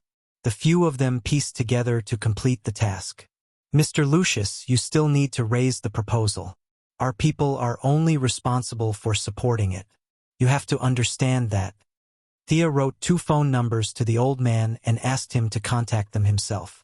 If one's family had too much say in other companies, it could easily cause a chain reaction. This was a problem with the rules of the game. Destroying this foundation could easily lead to other people's imaginations. Was the Quinn family trying to increase their right to speak? Was it a hostile takeover? This was something that Thea didn't want to see. I understand. The old man still understood this point. After all, he hadn't been eating rice for so many years for nothing. Thea sent away Lucius, who had come in a hurry and left with light steps, with a look that said, "I'm here to die, so you can go." Everyone in the room watched as she casually solved the previous big problem in less than 10 minutes. Everyone looked at her as if they were looking at a rich person. Why are you looking at me? Isn't this normal? Our national situation is like this. Mr. Bruce also has shares in our Quinn group. Don't just stand there. Get to work. Thea was annoyed by their stares and quickly reminded them that there were still citizens in the hands of criminals waiting for them to rescue them. Only then did they disperse and go about their own business. Catwoman was extremely agitated and was even more certain that she had to work hard. After this incident, she would have to work overtime to accumulate wealth. Robin hugged his girlfriend and walked to a place where no one was around. He was still muttering softly, "How much money do you think she has?" "Definitely richer than you." Barbara returned to the campus and had already taken out her equipment. She picked up the whip and waved it a few times. She was ready to vent her frustration when the criminal didn't speak. Thea didn't know that her friends were hurt by her flaunting of wealth. She ordered Felicity to control the drone to search for clues while she calmly ran to the RV to rest. During lunch that day, the few of them gathered again. Of course, it wasn't for a meal, but to summarize the information from various aspects. Old Gordon, who had been promoted from captain to intelligence team leader, summarized the information that they had gathered. There are missing people in every city. The exact number is hard to calculate, but their base didn't hide it. Director Gordon took out a map and pointed at a place on the map. It was here. The few Gotham locals in the room gasped. Thea, who didn't know the inside story, asked the question of the foreign support team. "Your map is white and there's no name on it. How do we know where this is? Please explain." "This is Arkham Asylum." Chapter 87. Even Thea and Lara, who weren't locals, were shocked when they heard the name. It would be an exaggeration to say that the name resounded throughout the multiverse, but it definitely shocked the entire Americas. Arkham Asylum. Just listen to the name. This wasn't a result that was created by people who hadn't gone mad yet or had already gone mad. This was a place of no return that was created using their brains and lives. As the landmark of Gotham, Arkham Asylum and Blackgate Prison were the top choice for youths who wanted to join the mafia. If a promising young man could get a release certificate from Blackgate Prison and a stable condition notice from Arkham Asylum's Mental Health Committee, then this person would be able to apply for a job at Penguin Man or one of the 5 major crime families in the city. These two places were similar to the martial arts school and magic school in novels. Blackgate Prison was responsible for all kinds of combat training, while Arkham was responsible for all kinds of spiritual guidance. For most of the Americans, Blackgate Prison's teachings were child's play. Arkham was the real place to be reborn. Now that they suddenly heard that a large group of criminals had gathered in such a terrifying place and had captured countless citizens to undergo some kind of mental or physical transformation, this bad news gave Thea a headache. Seeing Barbara, who was always keen on giving advice, frowning, Thea knew that they were more or less afraid. Yes, the Golden Thigh Batman wasn't here, and these small accounts heard that they were going to go straight from a 5-man dungeon to a group dungeon. Not only were they afraid, even Thea herself was feeling a little guilty. However, she was still the leader who had fallen into her lap, so she couldn't let them down. At times like this, her old comrade was more reliable. She ordered Felicity, send out the drone and scout. Also, send the real-time interface to this car. Felicity replied with an "oh," and went to do her work. Looking at her optimistic attitude, it was unclear whether Arkham had little effect on her or she was just naturally bold. Director, do you have a map of Arkham? Let's discuss the attack route. Could they not attack? Of course they could. Thea didn't want to go. She wanted to contact Amanda to send a Hellfire missile to her comrades in the asylum. It was safe, fast, and worry-free. However, his current identity was that of a hero on the side of justice. Furthermore, he was the kind of big brother or big sister that led the group. He definitely could not say this. If they were unwilling to go, then he could reluctantly go along with the situation and not go. However, to Gordon and Barbara, who had a sense of justice of 100 and a sense of justice of 99, they would rather die than give up on the hostages and live their lives peacefully. Under Thea's regretful gaze, Gordon excitedly carried a bunch of blueprints. Who knew which idiot was the one who came up with the city? Arkham wasn't just a wooden house, it was a large administrative area, similar to Chaoyang and Pudong. Thea looked at the detailed map of the asylum. This place, which could be called a hospital for the time being, took up a lot of space. It was far larger than a normal hospital. It took up almost 100,000 square meters of space. It was difficult to calculate, but it was around 150,000 to 200,000 square meters. Come and take a look. I'm already outside the asylum. Felicity controlled the drone to fly above the asylum like a remote control plane. The few of them quickly walked to the screen to take a look. This was Thea's first time seeing this famous building. From the outside, it didn't have a hellish atmosphere. Just like all the buildings in Gotham, it was dark, dilapidated, old, and had a hysterical restlessness. It's just so. Only the simple-minded Felicity could say that. She pursed her lips and skillfully activated her invisibility, thermal imaging, and many other functions. As the drone descended, they gradually saw the situation in the courtyard. It was not an exaggeration to say that it was overcrowded. Less than 100 square meters, there were 5 gun-wielding criminals patrolling the area. In less than half a minute, 3 patrol teams had passed by this area. Felicity didn't dare to descend too low. The optical camouflage ensured that most people couldn't see her, but the drone's sound couldn't be hidden. Since they couldn't enter the building, she controlled the drone to fly around the wall outside the courtyard. Fortunately, with the thermal imaging technology, Thea and the others followed closely behind the wall, looking for the best attack point according to the old map. There are too many people here, Thea mumbled after looking at the map for a long time. Based on the thermal imaging alone, there were thousands of people. Perhaps the criminals were only 1/10 of them? That was still a shocking number. The 5 of them couldn't take on so many people. Wait, fly back a little more. Gordon saw something and stopped Felicity. A vague figure appeared on the screen.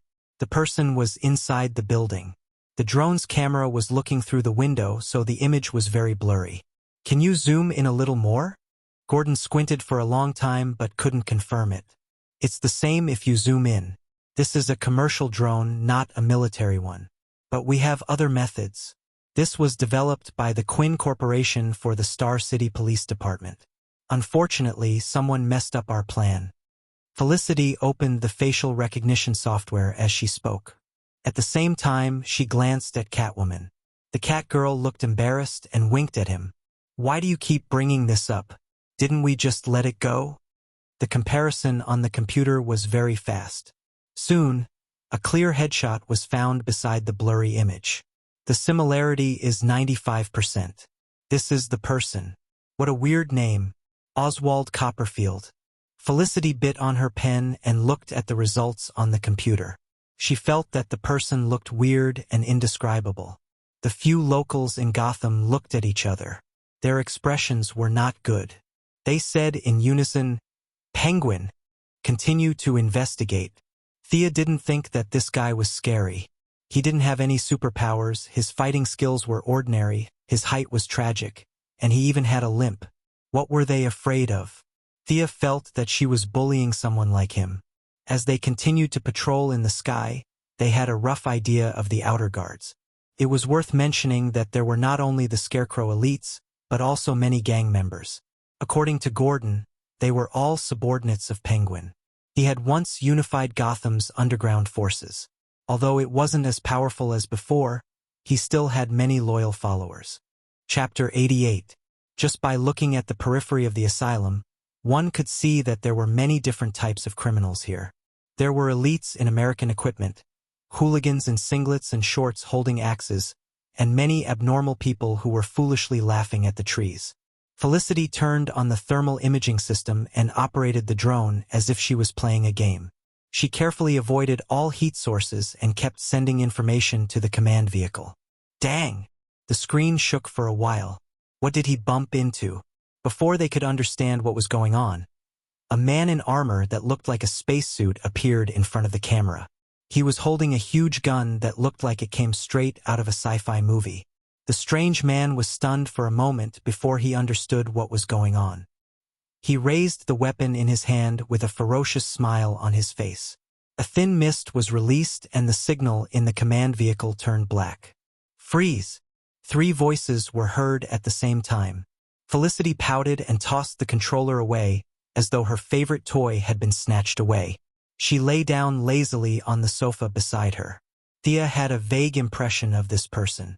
She only remembered that he was a scientist who was trying to save his wife. She did not say anything as she looked at the people from Gotham and waited for them to explain. Director Gordon had already pulled out a large amount of hair in such a short time. Facing the questioning eyes of the duo from Star City, he still pondered for a moment. This is Mr. Freeze. His real name is Victor Ferris. He's a scientist, an expert in cryogenics. In order to freeze his terminally ill wife, he had been conducting research on human cryogenics. Later, there was an experiment accident. His body had undergone a large-scale mutation, and he became cold-blooded. That's why your drone didn't see him. He has no body temperature. Director Gordon recalled the information he knew and gave a simple description of this person's past. Now that Freeze is in Arkham, it can't be Scarecrow who is the leader. There must be someone more powerful commanding them. Barbara made her own analysis. Thea had already thought of this when she saw Penguin Man. How could the former underground emperor of Gotham listen to a former university professor? Conversely, it was also impossible. Now that she saw Freeze, her theory was confirmed. We've already met 3 famous mini-bosses. Could there be other villains? Thea felt that, according to Murphy's Law, there were probably more. Was the world consciousness retaliating against him because he did not take the usual path and called on the citizens to stand up and resist? He did not take the old path of superheroes? Should I gather all the villains together and attack them all in one go? Thea rubbed her chin with her right hand as she looked at the people on her side. She could be considered a first-rate hero while the rest were second-rate heroes. Considering that the other side had a hidden boss, the righteous side was obviously weaker. Furthermore, Arkham's terrain was complicated and they had to fight it head-on without being able to escape. Could it be that they had no choice but to launch a people's war? Sia thought about it over and over again. There was no way she could defeat so many villains with just the few of them. Moreover, the villains all had their underlings. Previously, Barbara and the others had a hard time fighting 3 to 5 elites. She estimated that there were at least a few hundred of them here. Without helpers, the few of them wouldn't be able to do anything. Thea looked at Gordon. Director, if we want to save the people in Arkham, we have to mobilize as many people as we can. We can't rely on just the few of us. What do you mean? Gather all the police officers and hand over your weapons. You can use the city council's name or the government's name. We need a large number of armed forces that we can control. Thea glanced at Lara. Skies, I will cooperate with us and find those who are not that mentally ill. The American people were actually very tragic. A group of politicians with holes in their brains mocked the entire world, followed by conscription. Therefore, there were many citizens who had served in the military and fought in wars. Among them, there were those who had no connections and survived the war. When they returned home without a job or a wife, they started to feel uncomfortable. Many of them walked the path of criminals. Among them, there were famous people like the Archer of Death, and there were even more nameless people in cars. There were countless of them. Thea did not dare to arm these people. They were already suffering from the war, and with the atmosphere in Gotham, it would be a miracle if they did not go crazy. She had always used the police officers as the main force and a few of the citizens as support. This time, she had no choice but to use them as cannon fodder. She also ordered Felicity to make a speech about the mayor, calling on the hot-blooded citizens to stand up for justice and protect the truth. She also called for the American dream to be broadcasted over the entire city. What? The mayor was still in Bane's hands? Of course, Thea knew, but didn't the citizens not know? As a former hacker, it was too easy for her to make some video clips.